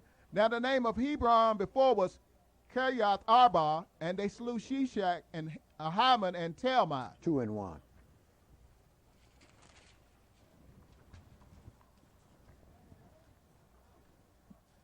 And an angel of Yahweh came up from Gilgal to Bochim and said, I made you to go up out of Egypt, and have brought you unto the land which I swore unto your fathers. And I said, I will never break my covenant with you. And in the beginning he said, look, I'm going to send my angel before you, but don't you provoke him, because he will not pardon your ways, right? Then the angel came to Joshua, right? Now here's the same angel coming back to look, I brought you out of Egypt. See? Go ahead, brother. Yes, sir. Verse 2. And you shall make no league with the inhabitants of this land. You shall throw down their altars, but you have not obeyed my voice. Why have you done this? Mm-hmm. Wherefore I also said, I will not drive them out from before you, but they shall be as thorns in your sides, and their Elohim shall be a snare unto you. And it came to pass, when the angel of Yahweh spoke these words unto all the children of Israel, that the people lifted up their voice and wept. Why? They still had all the other gods, didn't they? Right. Verse 10, brother. Yes, sir. And also all that generation were gathered unto their fathers, and there arose another generation after them, which knew not Yahweh, nor yet the works which he had done for Israel. And the children of Israel did evil in the sight of Yahweh, and served Baalim. And they forsook Yahweh Elohim of their fathers, which brought them out of the land of Egypt, and followed other Elohims of the people that were round about them, and bowed themselves unto them, and provoked Yahweh to anger. And they forsook Yahweh and served Baal and Ashtaroth. And they're still serving Ashtaroth today. You Baal too? Yeah, you're right. None of their gods have diminished. They just gave them a whole lot of different names, that's all. Right. Yeah. Go ahead. One called one god Saturn. Somebody else called him Jupiter. Yeah. Go ahead and read, brother. Yes, sir. Verse 14. And the anger of Yahweh was hot against Israel, and he delivered them into the hands of spoilers that spoiled them, and he sold them into the hands of their enemies round about, so that they could not any longer stand before their enemies. Right. And when we see ourselves falling down all the time and falling down all the time, and nothing we try works, we know why, don't we? Because we got a skeleton in our closet we need to get out. Right. Yeah. Go ahead and read, brother. Verse 15. Whithersoever they went, the hand of Yahweh was against them for evil, as Yahweh had said, and as Yahweh had sworn unto them, and they were greatly distressed. Nevertheless, Yahweh raised up judges, which delivered them out of the hand of those that spoiled them. And yet they would not hearken unto their judges, but they went a-whoring after other Elohims, and bowed themselves unto them. Right. You know what they say? Man, he man just like I am. You know what I mean? Ain't that what they told Moses? Man, you done made yourself altogether a prince over us, didn't you? Right. And did the same thing to Joshua, didn't he? Right. Here they are with the judges and everything, right? Every time Yahweh gives us a leader, what do? We walk around and say, well, I don't want to be led. I want to be my own leader. Right. Right. Up in here. Up in here. Right. Yeah. Unless that leader is someone that the media and the Europeans have approved, all right? If the Europeans give it to us, brother, we'll fall down. Didn't we follow Martin Luther King? Martin Luther King. And everybody knows that it was the Kennedys who sent that money down to Selma to get that mess started. Right. Everybody knows that. Farrakhan, you know, I didn't really realize it, but I was watching CNN one morning, and this European, this Caucasian, saying, you know, we got to quit. We got to have a discussion over sending money to other people that's calling us blue-eyed devils. So the government is funding money to the Nation of Islam, as long as they lying to our people, right? Yes. Brother, right there in New York City, aren't they putting money into the Islamic schools, huh? Louis Farrakhan has been in the United States government's pocket for years, brother. Why you think they don't do nothing to him about what happened with Malcolm? Right, they had him on 60 Minutes, and he apologized to her daughter. They put him up to do that. There ain't no sense in apologize. Yeah, He committed I murder. didn't kill your father. Yes, he did. That is the government that's sponsoring the Muslims back in the 60s. They used to be the number one advocates to talk about the judicial and the prison systems and everything. Right now, they are locked in the prison systems. Matter of fact, Christians are the only ones that they'll allow in the Yes, prison sir, system. brother. You know why? They got them both in their pocket, and they know it. They know it. See, right. Right. I have a cousin in jail for murder. Right. He's a Muslim. Right. 90% of the brothers that go to jail come out talking that assalamu alaikum junk. Yeah.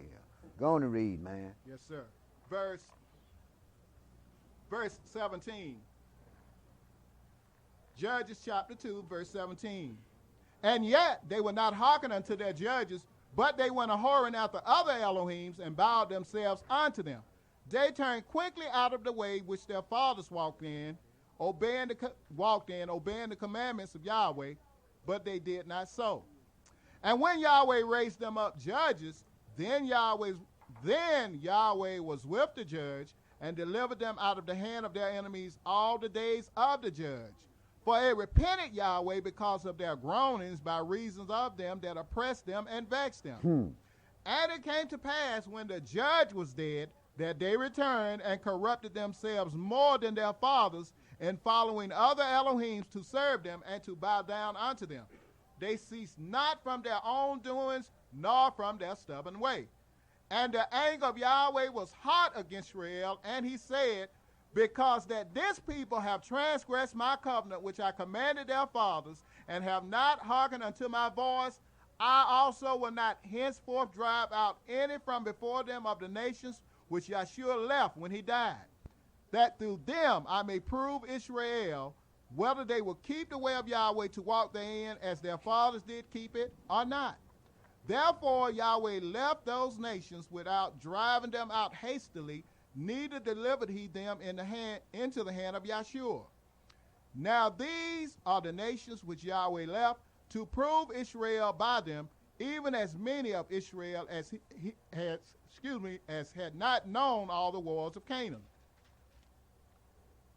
Only that the generations of the children of Israel might know, to teach them war, at the least such as before knew nothing thereof. Namely 5 lords of the Philistines, and all the Canaanites and the Sidonians and the Hivites that dwelt in Mount Lebanon, from Mount Baal-Hermon unto the entering in of Hamath. And they were to prove Israel by them, to know whether they would hearken unto the commandments of Yahweh, which he commanded their fathers by the hand of Moshe. And the children of Israel dwelt among the Canaanites, the Hittites, and the Amorites, and the Perizzites, and the Hivites, and the Jebusites. And they took their daughters to be their wives, and gave their daughters to their sons, and served their Elohims. And the children of Israel did evil in the sight of Yahweh, and forgot Yahweh their Elohim, and served Baalim and the groves. Therefore the anger of Yahweh was hot against Israel, and he sold them into the hand of Cushan, Hathaim, king of Mesopotamia, and the children of Israel served Cushan Rishathaim 8 years. And when the children of Israel cried unto Yahweh, Yahweh raised up a deliverer to the children of Israel, who delivered them, even Othniel, the son of Kenaz, Caleb's younger brother. And the spirit of Yahweh came upon him, and he judged Israel and went out to war. And Yahweh delivered Cushan Rishathaim, king of Mesopotamia, into his hand, and his hand prevailed against Cushan Rishathaim. Man, that's the name now, brother. Yeah, and brother. the land had rest 40 years, and Othniel, the son of Kenaz, died. And the children of Israel did evil again in the sight of Yahweh. And Yahweh strengthened Eglon, the king of Moab, against Israel, because they had done evil in the sight of Yahweh. And every time they do evil in the sight of Yahweh, they do evil in the sight of Yahweh, they cry unto him, and he raised them up a leader, right? And soon as the leader turned his back and get out the way, they're doing something wrong again. Go ahead, brother. And nothing, Jake haven't changed. Go ahead, brother. The only thing changed by Jake is his situation and circumstance. Go ahead and read, brother. Verse 13. And he gathered unto him the children of Ammon and Amalek, and went and smote Israel and possessed the city of palm trees. So the children of Israel served Eglon, the king of Moab, 18 years. Now, this is the second time they went into captivity. Remember, Yahweh told us, I'm going to put you into captivity 7 times. Right. This is the second time. Go ahead, brother. Verse 15. But when the children of Israel cried unto Yahweh, Yahweh raised them up a deliverer, Ehud, the son of Gerah, a Benjamite, a man left-handed. And by him the children of Israel sent a present unto Eglon, the king of Moab. But Ehud made him a dagger which had 2 edges of a cubic length, and he did gird it under his raiment upon his right thigh. And he brought the present unto Eglon, king of Moab, and Eglon was a very fat man. And when he had made an end to offer the present, he sent away the people that bare the present. But he himself turned again from the quarries that were by Gilgal and said, I have a secret errand unto you, O king, who said, keep silence. And all that stood by him went out from him. And Ehud came unto him, and he was sitting in a summer parlor, which he had for himself alone. And Ehud said, I have a message from Elohim unto you. And he arose out of his seat. And Ehud put forth his left hand and took the dagger from his right thigh and thrust it into his belly. And the half also went in after the blade, and the fat closed upon the blade, so that he could not draw the dagger out of his belly, and the dirt came out. Then Ehud went forth through the porch and shut the doors of the parlor upon him and locked them. When he was gone out, his servants came, and when they saw that, behold, the doors of the parlor was locked, they said, surely he covereth his feet in his summer chamber. And they tarried still, they that were, verse 25, and they tarried till they were ashamed. And behold, he opened not the doors of the parlor. Therefore they took a key and opened them, and behold, their Lord was fallen down dead on the earth.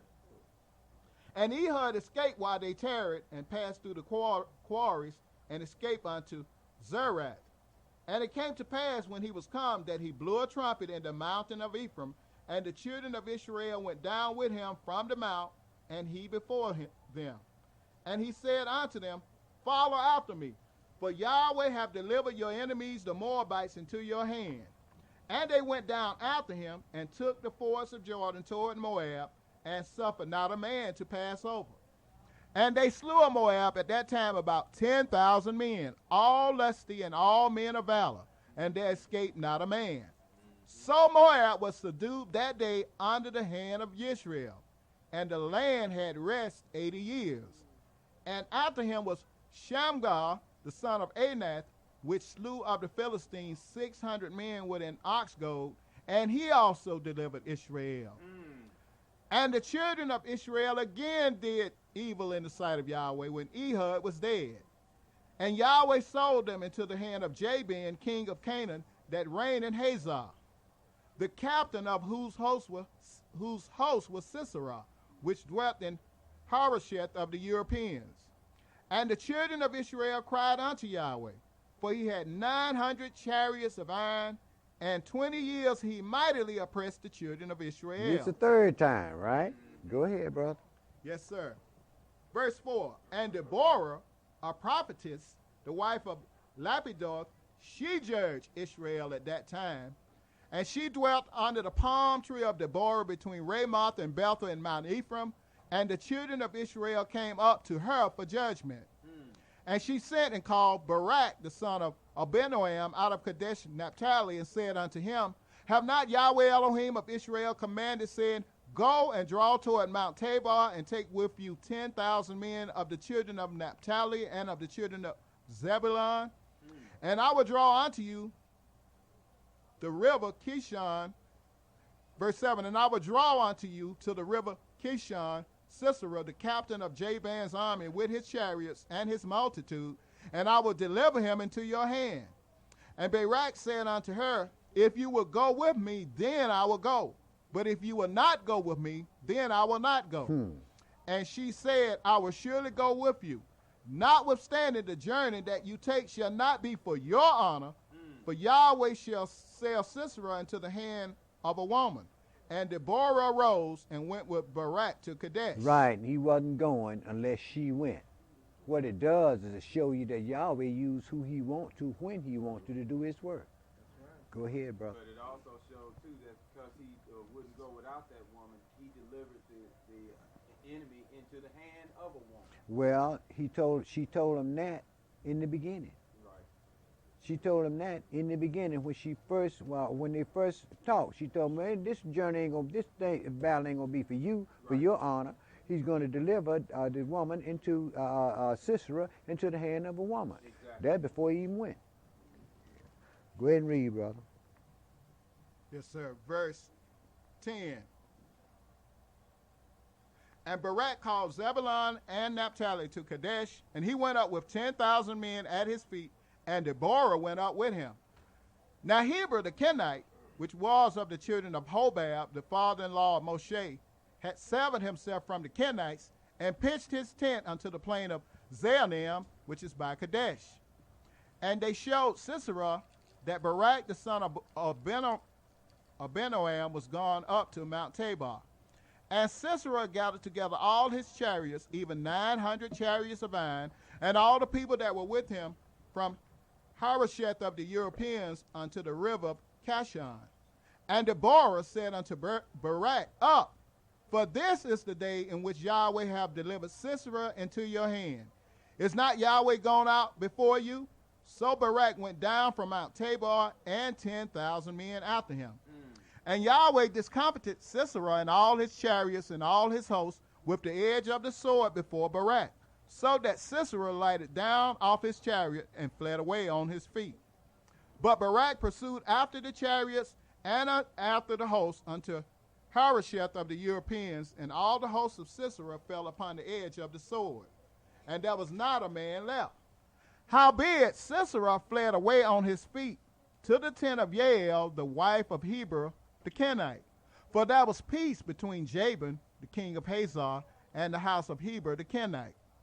And Jael went out to meet Sisera, and said unto him, Turn in, my lord, turn in to me, fear not. And when he had turned in unto her into the tent, she covered him with a mantle. And he said unto her, Give me, I pray you, a little water to drink, for I am thirsty. And she opened a bottle of milk and gave him drink and covered him. Right, give him that warm milk, brother. You know what that's going to do to him, don't you? Okay, go ahead, brother. Verse 20. Again he said unto her, Stand in the door of the tent, and it shall be, when any man does come and inquire of you and say, Is there any man here? That you shall say no. Then Jael, Heber's wife, took a nail of the tent, and took an hammer in her hand, and went softly unto him, and smote the nail into his temples, and fastened it into the ground. For he was fast asleep and weary. So he died. And behold, as Barak pursued Sisera, Jael came out to meet him, and said unto him, Come, and I will show you the man whom you seek. And when he came into her tent, behold, Sisera lay dead, and the nail was in his temples. So Elohim subdued on that day Jabin the king of Canaan before the children of Israel. And the hand of the children of Israel prospered and prevailed against Jabin the king of Canaan, until they had destroyed Jabin king of Canaan. Then sang Deborah and Barak the son of Abinoam on that day, saying, Praise you, Yahweh, for the avenging of Israel, when the people willingly offered themselves. Amen. Hear, O you kings, give ear, O you princes. I, even I, will sing unto Yahweh. I will sing praise to Yahweh Elohim of Israel. Right, but he won't avenge you or won't deliver you until you offer yourself willingly. I'm not talking about just in voice. You have to offer yourself in your whole being to put the house of Yahweh first, because if anything comes before that, you got a big problem. Right. Yahweh would not take second best to nobody. I don't care how much you love somebody. Go ahead and read, brother. Also dropped water. The mountains melted from before Yahweh, even that Sinai from before Yahweh Elohim of Israel. Amen. In the days of Shamgar, the son of Anath, in the days of Jael, the highways were unoccupied, and the travelers walked through byways. The inhabitants of the villages ceased. They ceased in Israel until that I, Deborah, arose a mother in Israel. They chose new Elohims. Then was war in the gates. Was there a shield or a spear seen among 40,000 in Israel? My heart is toward the governors of Israel that offer themselves willingly among the people. Amen. Bless you, Yahweh. 6 and 1. Now,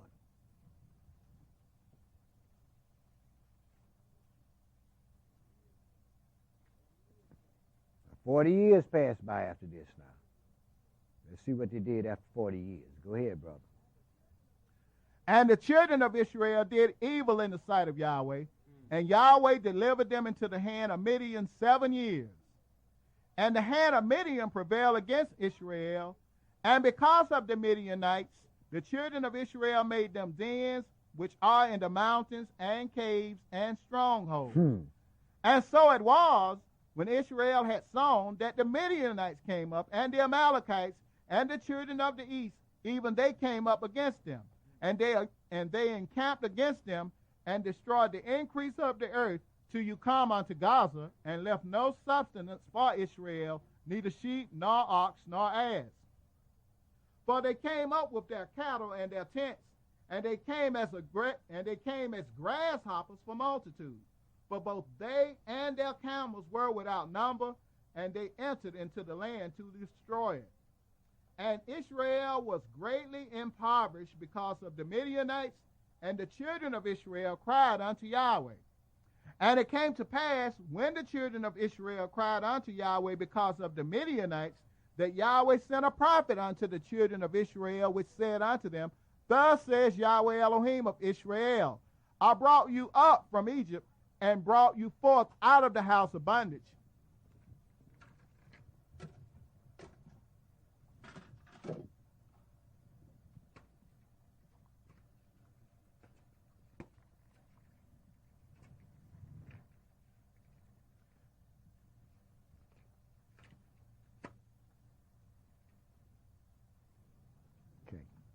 Verse 8, that Yahweh sent a prophet unto them of Israel, which said unto them, Thus says Yahweh Elohim of Israel, I brought you up from Egypt, and brought you forth out of the house of bondage, and I delivered you out of the hand of the Egyptians, and out of the hand of all that oppress you, and drove them out from before you, and gave you their land.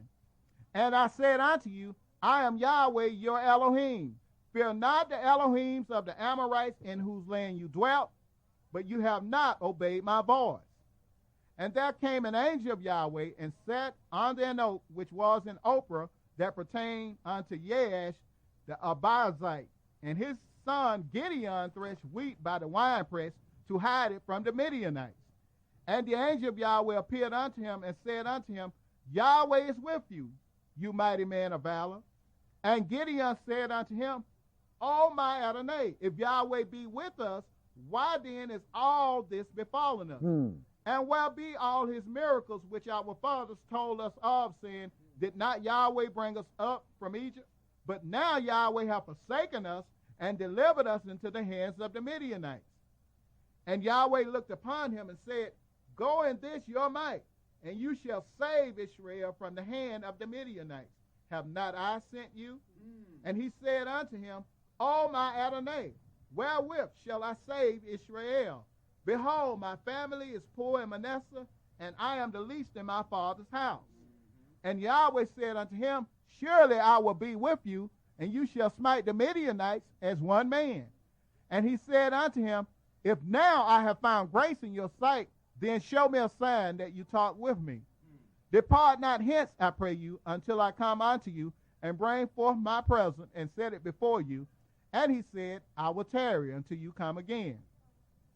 And Gideon went in, and made ready a kid, and unleavened cakes of an ephah of flour.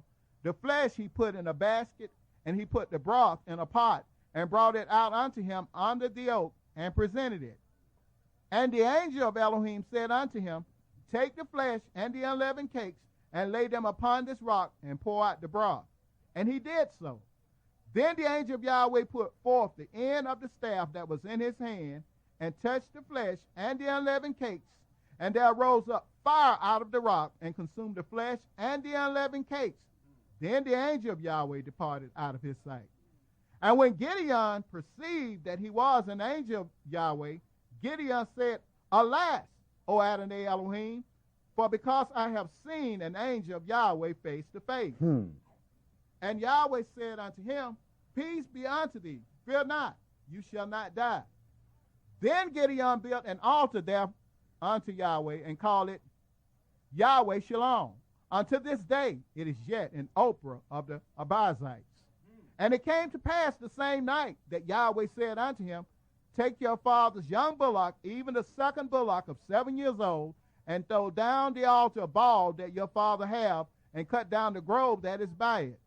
And build an altar unto Yahweh your Elohim upon the top of this rock in the ordered place, and take the second bullock, and offer a burnt sacrifice with the wood of the grove, which you shall cut down.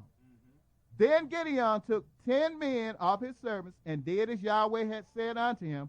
And so it was, because he feared his father's household and the men of the city, that he could not do it by day, that he did it by night. And when the men of the city arose early in the morning, behold, the altar of Baal was cast down, and the grove was cut down that was by it. And the second bullock was offered upon the altar that was built. And they said one to another, Who have done this thing? And when they inquired and asked, they said, Gideon, the son of Joash, have done this thing. Then the men of the city said unto Joash, Bring out your son, that he may die, because he have cast down the altar of Baal, and because he have cut down the grove that was by it. And Joash said unto all that stood against him, Will you plead for Baal? Will you save him? He that will plead for him, let him be put to death while it is yet morning. If he be a Elohim, let him plead for himself, because one have cast down his altar. Therefore on that day he called him Yerub-Baal, saying, Let Baal plead against him, because he hath thrown down his altar. Then all the Midianites and Amalekites and the children of the east were gathered together, and went over and pitched in the valley of Yisrael. But the Spirit of Yahweh came upon Gideon, and he blew a trumpet, and Abiezer was gathered after him. And he sent messengers throughout all Manasseh, who also was gathered against him. And he sent messengers unto Asher, and unto Zebulun, and unto Naphtali, and they came up to meet them. And Gideon said unto Elohim, If you will save Israel by mine hand, as you have said, behold, I will put a fleece of wool in the floor, and if the dew be on the fleece only, and it be dry upon all the earth beside, then shall I know that you will save Israel by mine hand, as you have said. Now he don't believe nothing. Gideon don't believe nothing. The angel already come to him, right? Now he turned around. He saw what happened then. Now he turned around and said, Well, look, I got this fleece here now. You got to give me a sign. Let me know. I'm scared. That's all they were saying. Right. Angel of the Lord tell you something, you better go do it. Verify nothing. You'll be verified when you finish with it. Yeah. Go ahead and read. That's why the angels had a problem with Jake, man, because Jake didn't want to do what they was told. The angels had to prove to Jake that they had the power. Go ahead and read, brother. Were fearful of their lives. But now that Europeans see him oftentimes, and you know. They just make an end. And people talk to him. Yeah. Yeah. Even see Mary all the time. People just drive all around, hundreds of people all around, just standing there just looking. Where is she? Where is she? And before black folks used to see something, boy, they would run and ask questions about it later. And it's a good thing to do the same thing today. On CNN, we're talking about they were trying to find, they were speculating that, and you can't read this anywhere in the scripture, that Yahweh instructed Noah to carry the bones of Adam onto the ark. Oh, yeah, I saw that. I saw it. Right. And these are some Europeans now. And when they would open when they claimed they had found the ark and they let it showing the people, they're always Europeans. They said they got the casket in the British Museum. Oh yeah, but they won't let them see it now. They won't let them see it. Right. Just like they dug up a man with his head cut off, and they say, "Oh, this John the Baptist." Right. Along with the ark, the ark of the testimony and the shroud of terror. Right. Got all that junk here. The white folks got all the goodies, and we ain't got nothing. Right. Right. And everybody flocking to it. Right. We got all the fables. Right. And they had it on at the covenant last week. They had the ark of the covenant in Ethiopia, right? Mm-hmm. They got it down in Ethiopia, right? Sure. And this European, this white boss, say, "Let me see it." They brought him everything but the ark. Right. I remember. Yeah, I saw This is that. what it looked like, but we got the real one. We got it locked up. Right. I saw that. Yeah, I saw that, brother. Showed him everything in the land but the ark. So no, you can't see that bad boy. Can't nobody see it but our priest. One man. You want to read, brother. Judges chapter 6, verse 38. And it was so, for he rose up early in the morning and thrust the fleece together and wringed the dew out of the fleece as a bowl full of water. And Gideon said unto Elohim, "Let not your anger be hot against me, and I will speak this but once. Let me prove, I pray you, but this once with the fleece. Let it now be dry only upon the fleece, and upon all the ground let there be dew." This brother here needed some strong food, and not just one time. Right, see? Right, that's the way Jay do things. Go ahead, brother. Verse 40. And Elohim did so that night, for it was dry upon the fleece only, and there was dew on all the ground. Then Jerubbaal, who is Gideon, and all the people that were with him rose up early and pitched beside the well of Harod, so that the host of the Midianites were on the north side of them by the hill of Morah in the valley. And Yahweh said unto Gideon, "The people that are with you are too many for me to give the Midianites. The people that are with you are too many for me to give the Midianites into their hands, lest Israel vaunt themselves against me, saying, Mine own hand hath saved me. Now therefore go to, proclaim in the ears of the people, saying, Whosoever is fearful and afraid, let him return and depart early from Mount Gilead. And there returned of the people 22,000, and there remained 10,000. Now, a whole lot of folks. You see what happened? 2/3 of the people left, didn't he? 2/3 of the people left, didn't he? Go ahead, brother. It shows that you don't need to be afraid of the big guy, and numbers doesn't matter when you're dealing with the Most High. You just go forth in your strength as long as you've been given the proper. Do what you got to do, brother. Yes, sir. Do what you got to do, and don't worry about it, because the angels of the Lord are going to take care of his business. Hallelujah. Well, hell, I find that very ironic. We volunteer to go to the United States Army, don't we? Mm-hmm. Don't care what they're doing. Right. Right, whether they're at peace, we're going to get in that army. Right. When you receive instruction, go ahead and do what you got to do, because you're going to have some mighty adversaries. I was listening to a tape yesterday when we were getting ready to move from Ralph David Abernathy out there in Stone Mountain. That brother there raised so much hell. I told him, if you don't like it, get out the door. See, it was all about money. All about, oh man, that money. That money, man, look, I got my instruction. No, that's right, you got your instruction. I said, right, we're going to follow my instruction. If you don't like it, there's the door. See, still sitting there, don't you? Okay. Okay, go ahead and read, brother. I don't think about poor folks. When I receive something, brother, what I do is I implement it. I don't care I don't care who getting a tizzy about it. If you don't like it, there's the door. Yeah, go ahead, brother. Judges chapter 7, verse 4. And Yahweh said unto Gideon, The people are yet too many.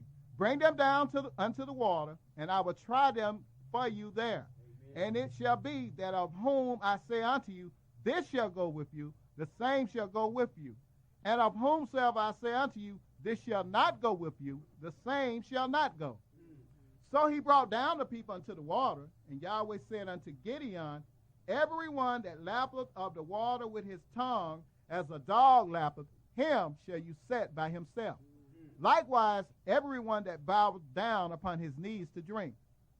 And the number of them that lapped put in their hand to their mouth were 300 men. But all the rest of the people bowed down upon their knees to drink water. And Yahweh said unto Gideon, By the 300 men that lapped will I save you, and deliver the Midianites into your hand. and let all the other people go, every man unto his place. Right. Let all these other people, let all these 9,700 people, let them go on about their business, which goes to show one thing, as Gideon always says, this congregation has never been about numbers. Right. We've been about getting the job done.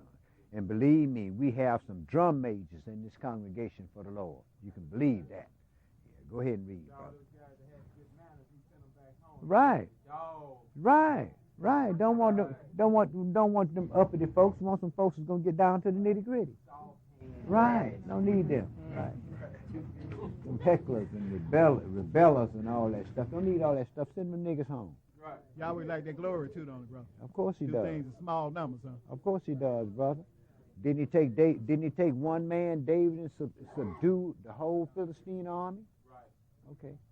Go ahead and read, brother. Oh yeah, brother, we need some more incense too. Okay.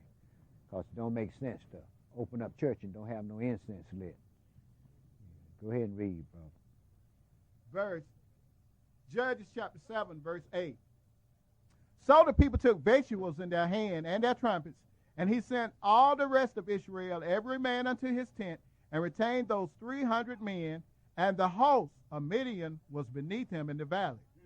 And it came to pass the same night that Yahweh said unto him, Arise, get you down unto the host, for I have delivered it into your hand. But if you fear to go down, go you with fewer your servant down to the host. And you shall hear what they shall say, and afterward shall your hands be strengthened to go down unto the host.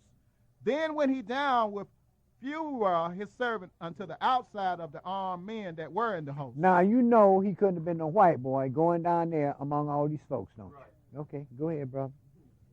Verse 12. And the Midianites and the Amalekites and all the children of the east lay along in the valley like grasshoppers for multitude. And their camels were without number as the sand by the seaside for multitude. And when Gideon was come, behold, there was a man that told a dream unto his fellow and said, Behold, I dream a dream, and lo, a cake of barley bread tumbled into the host of Midian, and came unto a tent, and smote it that it fell, and overturned it that the tent lay long. Now what this is going to show us, that dreams that are conceived in truth, they never die. Go ahead, brother. Verse 14.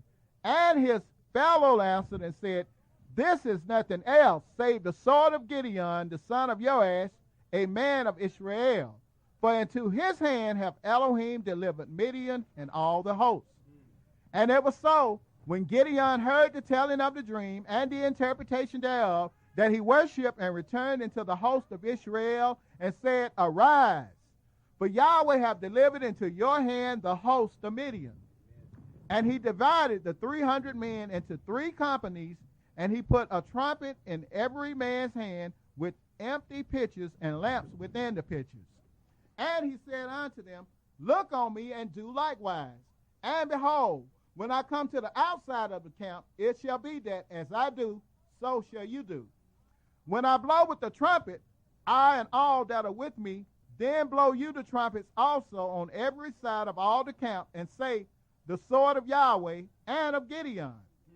So Gideon and the 100 men that were with him came unto the outside of the camp in the beginning of the middle watch, and they had but newly set the watch, and they blew the trumpets and broke the pitchers that were in their hands. And the 3 companies blew the trumpets and broke their pitchers, and left the lamps in their left hands, and the trumpets in their right hands to blow withal. And they cried, The sword of Yahweh and of Gideon. And they stood every man in his place round about the camp, and all the host ran and cried and fled. And the 300 blew the trumpets, and Yahweh set every man's sword against his fellow, even throughout all the hosts.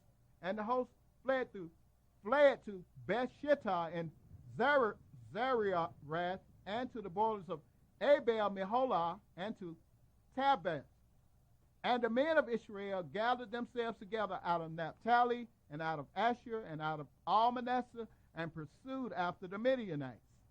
And Gideon sent messengers throughout all Mount Ephraim, saying, Come down against the Midianites, and take before them the waters unto Bethbara and Jordan.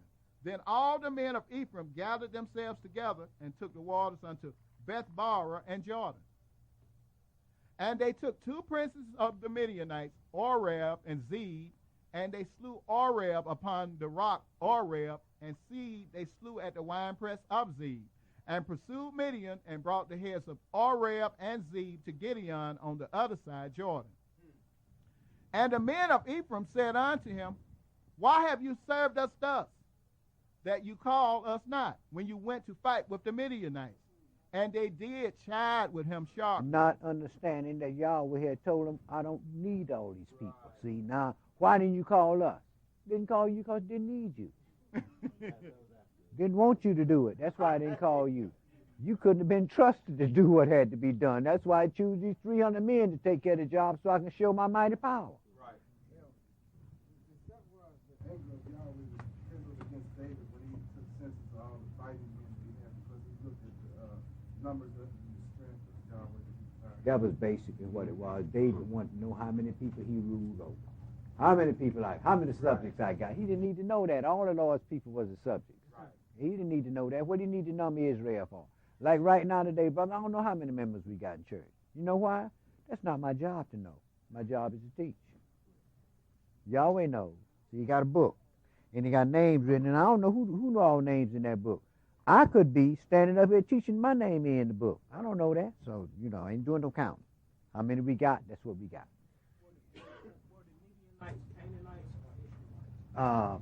Where's Midian at? It was Shemites, weren't Go back up in Genesis. Anytime you have a problem with these people here, go in the 10th chapter of Genesis and you'll pick them all up. They were Shemites. Go ahead and read, brother. Yes, sir. Judges chapter 8, verse 2. And he said unto them, What have I done now in comparison of you? Is not the gleaming of the grapes of Ephraim better than the vintage of Abiezer? Elohim have delivered into your hands the princes of Midian, Oreb, and Zeb. And what was I able to do in comparison of you? Then their anger was abated toward him when he had said that. And Gideon came to Jordan and passed over, he and the 300 men that were with him, faint yet pursuing them. And he said unto the men of Succoth, Give, I pray you, loaves of bread unto the people that follow me. For they be faint, and I am pursuing after Zebah and Zalmunna, kings of Midian. And the princes of Succoth said, Are the hands of Zebah and Zalmunna now into your hand, that we should give bread unto your army? And Gideon said, Therefore, when Yahweh have delivered Zebah and Zalmunna into mine hand, then I will tear your flesh with the thorns of the wilderness and with briars. And when he went up thence to Penuel and spoke unto them likewise, and the men of Penuel answered him as the men of Succoth had answered him. And he spoke also unto the men of Penuel, saying, When I come again in peace, I will break down this tower. Now Zebah and Zalmunna were in Karkor, and their host with them, about 15,000 men, all that were left of all the host of the children of the east. But there fell 120,000 men that drew swords. And Gideon went up by the way of them that dwelt in the tents of the east of Nobath and Jogbehah, and smote the host, for the host was secure. And when Zebah and Zalmunna fled, he pursued after them, and took the 2 kings of Midian, Zebah and Zalmunna, and discomfited all the host. And Gideon, the son of Joash, returned from battle before the sun was up, and caught a young man of the men of Succoth, and inquired of him, and he described unto him the princes of Succoth, and the elders thereof, even 75 men. And he came unto the men of Succoth, and said, Behold Zebah and Zalmunna, with whom you did upbraid me, saying, Are the hands of Zebah and Zalmunna now in your hand, that we should give bread unto your men that are weary? And he took the elders of the city, and the thorns of the wilderness, and briars, and with them he taught the men of Succoth. Right, drug them through them briars and thorns, huh? That let them know next time Israel asks you something, you better do it. Right. Yeah, go ahead, brother. Verse 17. And he beat down the tower of Penuel, and slew the men of the city. Then said he unto Zebah and Zalmunna, What manner of men were they whom you slew at Tabor? And they answered, as you are. They were your brothers. Mhm. Go ahead, brother. As you are, so were they. Each one resembled the children of a king. And he said, they were my brethren, even the sons of my mother. As Yahweh liveth, if you had saved them alive, I would not slay you. And he said unto Jether his firstborn, up and slay them. But the youth drew not his sword, for he feared, because he was yet a youth. Then Zebah and Zalmunna said, rise you and fall upon us, for as the man is, so is his strength. And Gideon arose and slew Zebah and Zalmunna, and took away the ornaments that were on their camels' necks.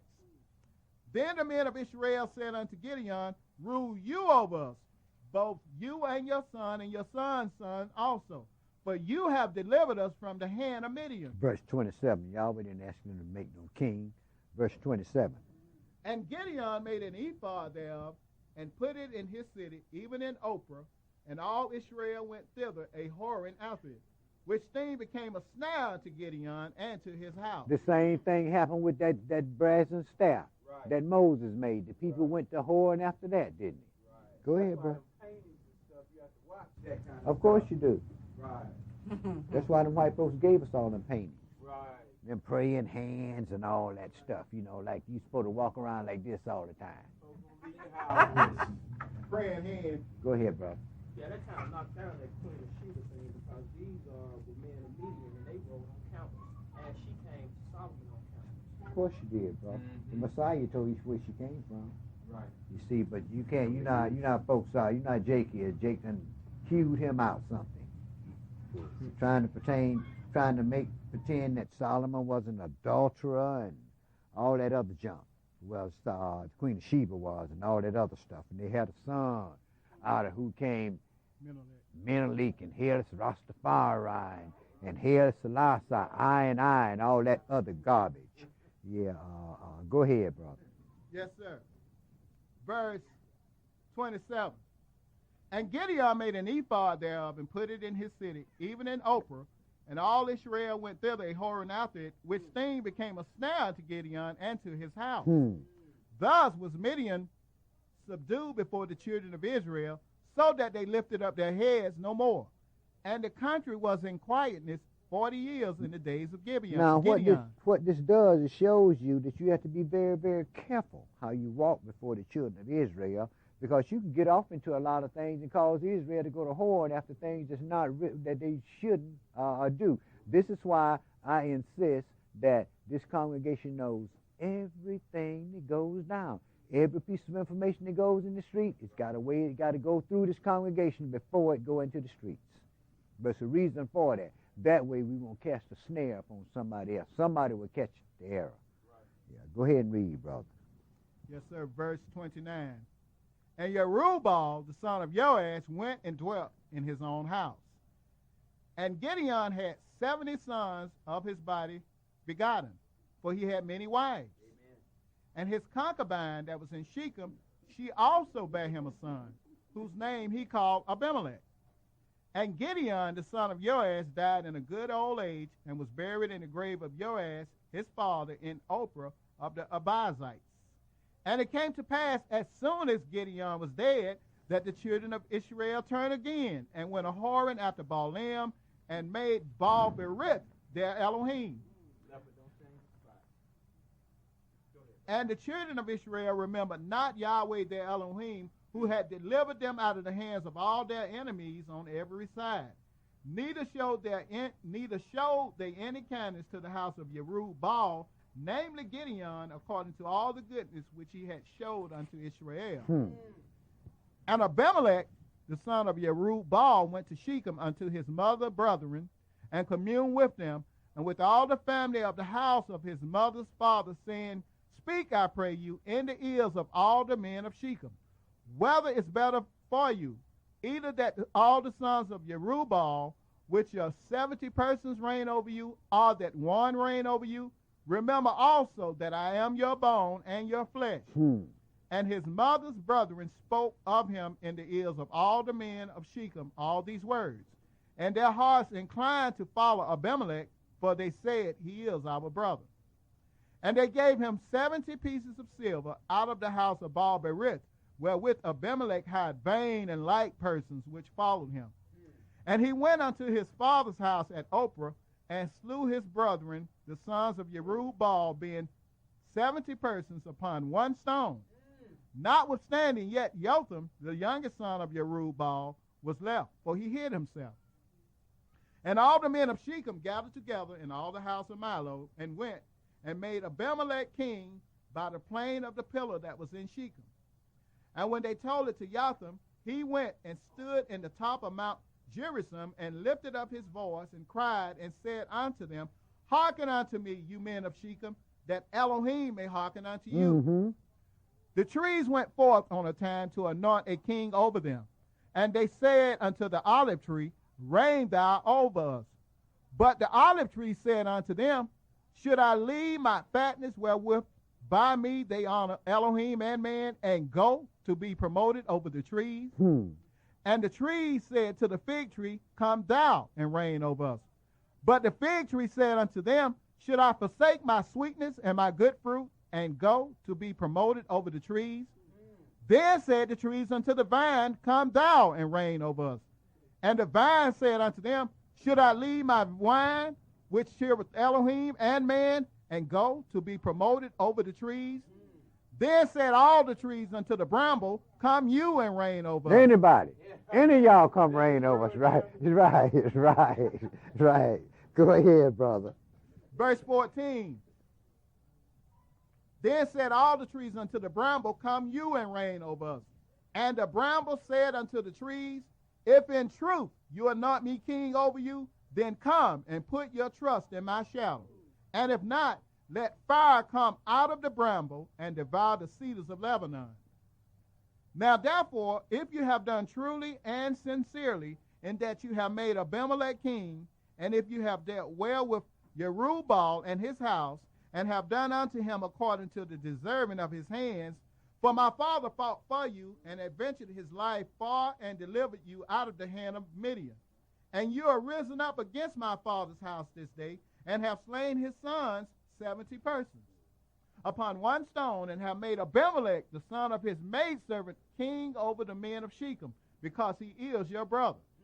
If you then have dealt truly and sincerely with Jerubbaal and with his house this day, then rejoice you in Abimelech, and let him also rejoice in you.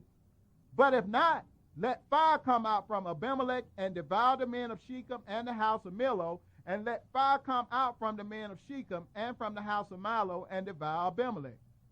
And Jotham ran away and fled, and went to Beer, and dwelt there, for fear of Abimelech his brother. When Abimelech had reigned 3 years over Israel, then Elohim sent an evil spirit between Abimelech and the men of Shechem, and the men of Shechem dealt treacherously with Abimelech, that the cruelty done to the 70 sons of Jerubbaal might come, and their blood be laid upon Abimelech their brother, which slew them, and upon the men of Shechem, which aided him in the killing of his brother. And the men of Shechem set liars in wait for him in the top of the mountains, and they robbed all that came along that way by them. And it was told Abimelech. And Gaal, the son of Ebed, came with his brethren, and went over to Shechem. And the men of Shechem put their confidence in him. And they went out into the fields, and gathered their vineyards, and trode the grapes, and made merry, and went into the house of their Elohim, and did eat and drink, and cursed Abimelech. And Gaal, the son of Ebed, said, Who is Abimelech, and who is Shechem, that we should serve him? Is not he the son of Jerubbaal, and Zubal his officer? Serve the men of Hamor, the father of Shechem, for why should we serve him? And would to Elohim this people were under my hand, then would I remove Abimelech. And he said to Abimelech, Increase your army and come out. And when Zebul, the ruler of the city, heard the words of Gaal, the son of Ebed, his anger was kindled. Now you see the treachery and everything that was going on among the people. The same damn things take place in here right after we have Holy Convention.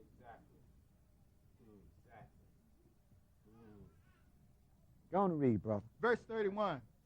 And he sent messengers unto Abimelech privily, saying, Behold, Gaul, the son of Ebed, and his brethren be come to Shechem, and behold, they fortify the city against you.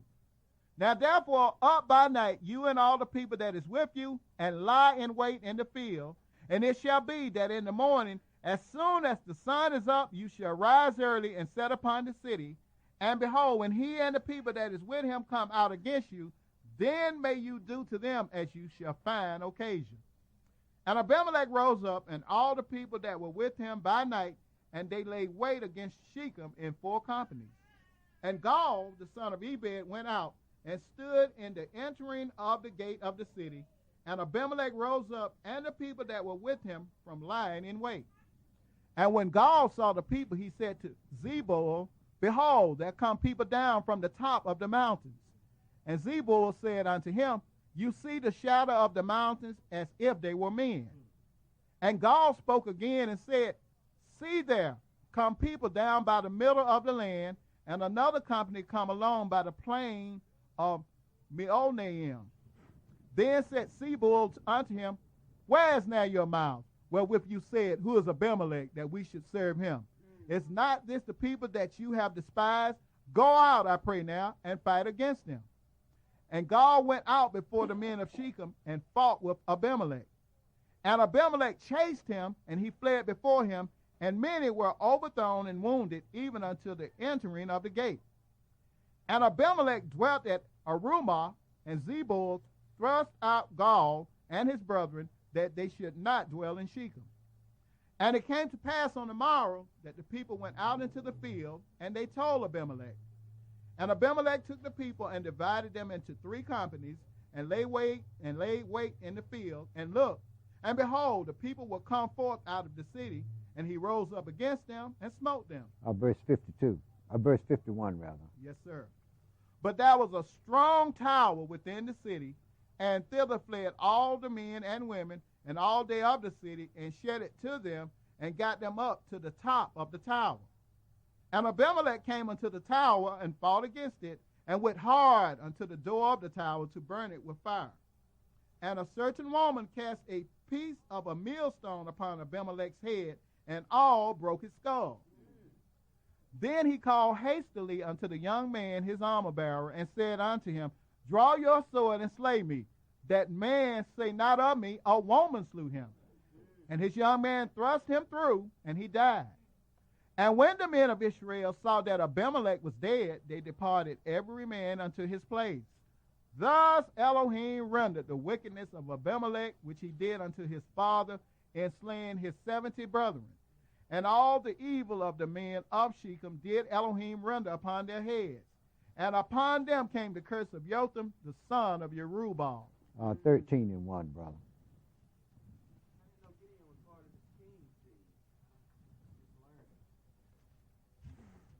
As long as you can have that name, you didn't know that, brother? Well, I knew he was a warrior. That's why I stopped off for part of the You stopped it. You did the same thing I did when I took the name I took. You did the same thing, brother. And see, Yahweh didn't like that name too well. He changed it, didn't he? Yeah, he did. Okay. Go ahead and read, brother. 13:1. And the children of Israel did evil again in the sight of Yahweh, and Yahweh delivered them into the hand of the Philistines 40 years. And there was a certain man of Zorah, of the family of the Danites, whose name was Manoah, and his wife was barren and bare not. And the angel of Yahweh appeared unto the woman and said unto her, behold now, you are barren, and beareth not, but you shall conceive and bear a son. Now therefore beware, I pray you, and drink not wine nor strong drink, and eat not any unclean thing. Now, if y'all go ahead and read chapter 11, you're going to find out that a human sacrifice was made unto God because of something that a person let come out of his mouth. This is why you have to be very, very careful the things that come out of your mouth, because the things that come out of your mouth, being the children of the true and living God, they become vows. And when you don't live up to these things, then truly you're going to have some kind of trouble in the flesh. But this, anyways, what happened with this brother, he was so elated that he was winning the war. When he got home, he said, the first thing to come out of my gate, I'm going to sacrifice to the Lord. And his daughter came out. And the brother told her what he had said, and she didn't change words. She said, well, let me go ahead and pay my vows. And then I'll come on back and do what she had to do. She went on and stayed, paid her vows, and came back, and they killed her. Went on to make a sacrifice simply because the brother had let these things come out of his mouth. Be careful what things come out of your mouth, because guess what? The angel of the Lord is writing those things down. And there's going to be a judgment pertaining those things. Go ahead and read, Steve. Verse 5. For lo, you shall conceive and bear a son, and no razor shall come on his head. For the child shall be a Nazarite unto Elohim from the womb, and he shall begin to deliver Israel out of the hand of the Philistines. Then the woman came and told her husband, saying, a man of Elohim came unto me, and his countenance was like the countenance of an angel of Elohim, very terrible. But I asked him not whence he was, neither did he tell me his name. But he said unto me, behold, you shall conceive and bear a son, and now drink no wine nor strong drink, neither eat any unclean thing. For the child shall be a Nazarite to Elohim from the womb to the day of his death. Then Manoah entreated Yahweh and said, O my Adonai, let the man of Elohim which you did send come again unto us, and teach us what we shall do unto the child that shall be born.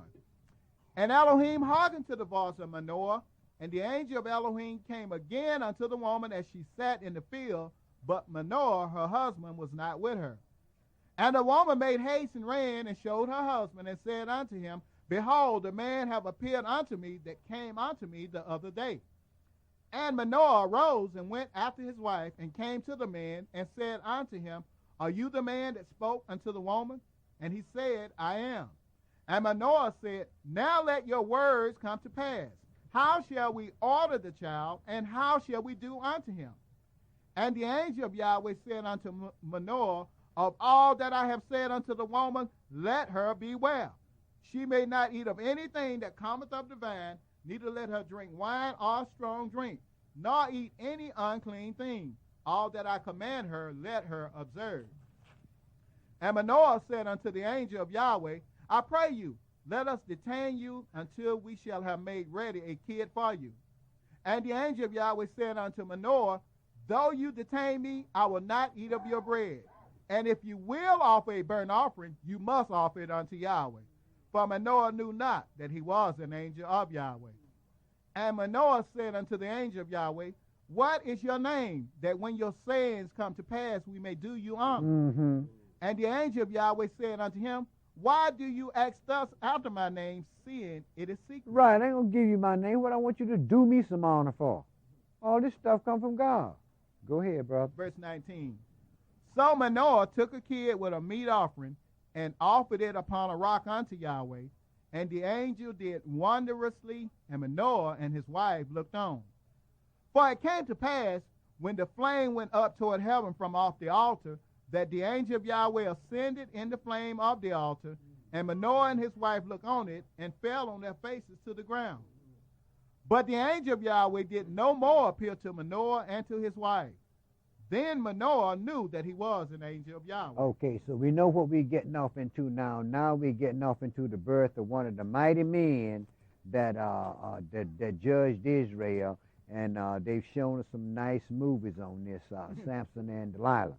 Now, of course, it showed us white folks, and it told us that they were, well, it didn't tell us they was Hamites. They just showed us white folks. Anyways, we know that Samson did judge Israel, but Samson had a problem. And Samson's problem was women.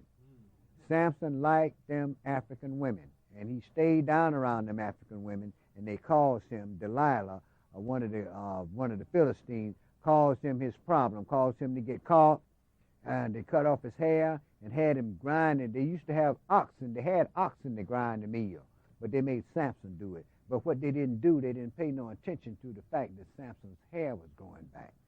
And after Samson's hair grew back, then let's go ahead and pick that up here at chapter 16 and verse 23.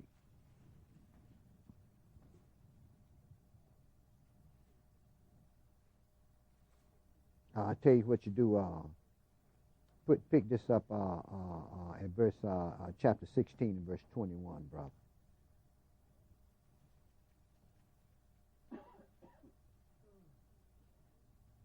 But the Philistines took him and put out his eyes and brought him down to Gaza and bound him with feathers of brass, and he did grind in the prison house. Howbeit, the hair of his head began to grow again after he was shaven. Then the lords of the Philistines gathered themselves together for to offer a great sacrifice unto Dagon their Elohim, and to rejoice.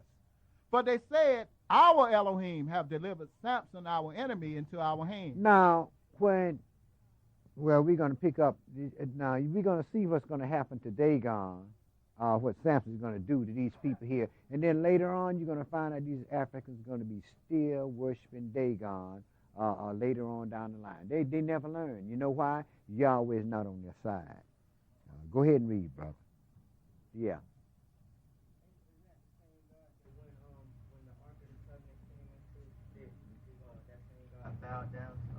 No, same God that the angels of the Lord threw down and broke off his head and his hand. Yeah, same one, brother. Yeah. Go ahead and read. Verse 24. And when the people saw him, they praised their Elohim. For they said, our Elohim have delivered into our hands our enemy and the destroyer of our country, which slew many of us. And it came to pass when their hearts were merry that they said, call for Samson, that he may make us sport. And they called for Samson out of the prison house, and he made them sport. And they set him between the pillars. And Samson said unto the lad that held him by the hand, suffer me that I may feel the pillars whereupon the house standeth, that I may lean upon them. Now the house was full of men and women, and all the lords of the Philistines were there. And there were upon the roof about 3,000 men and women that beheld while Samson made sport.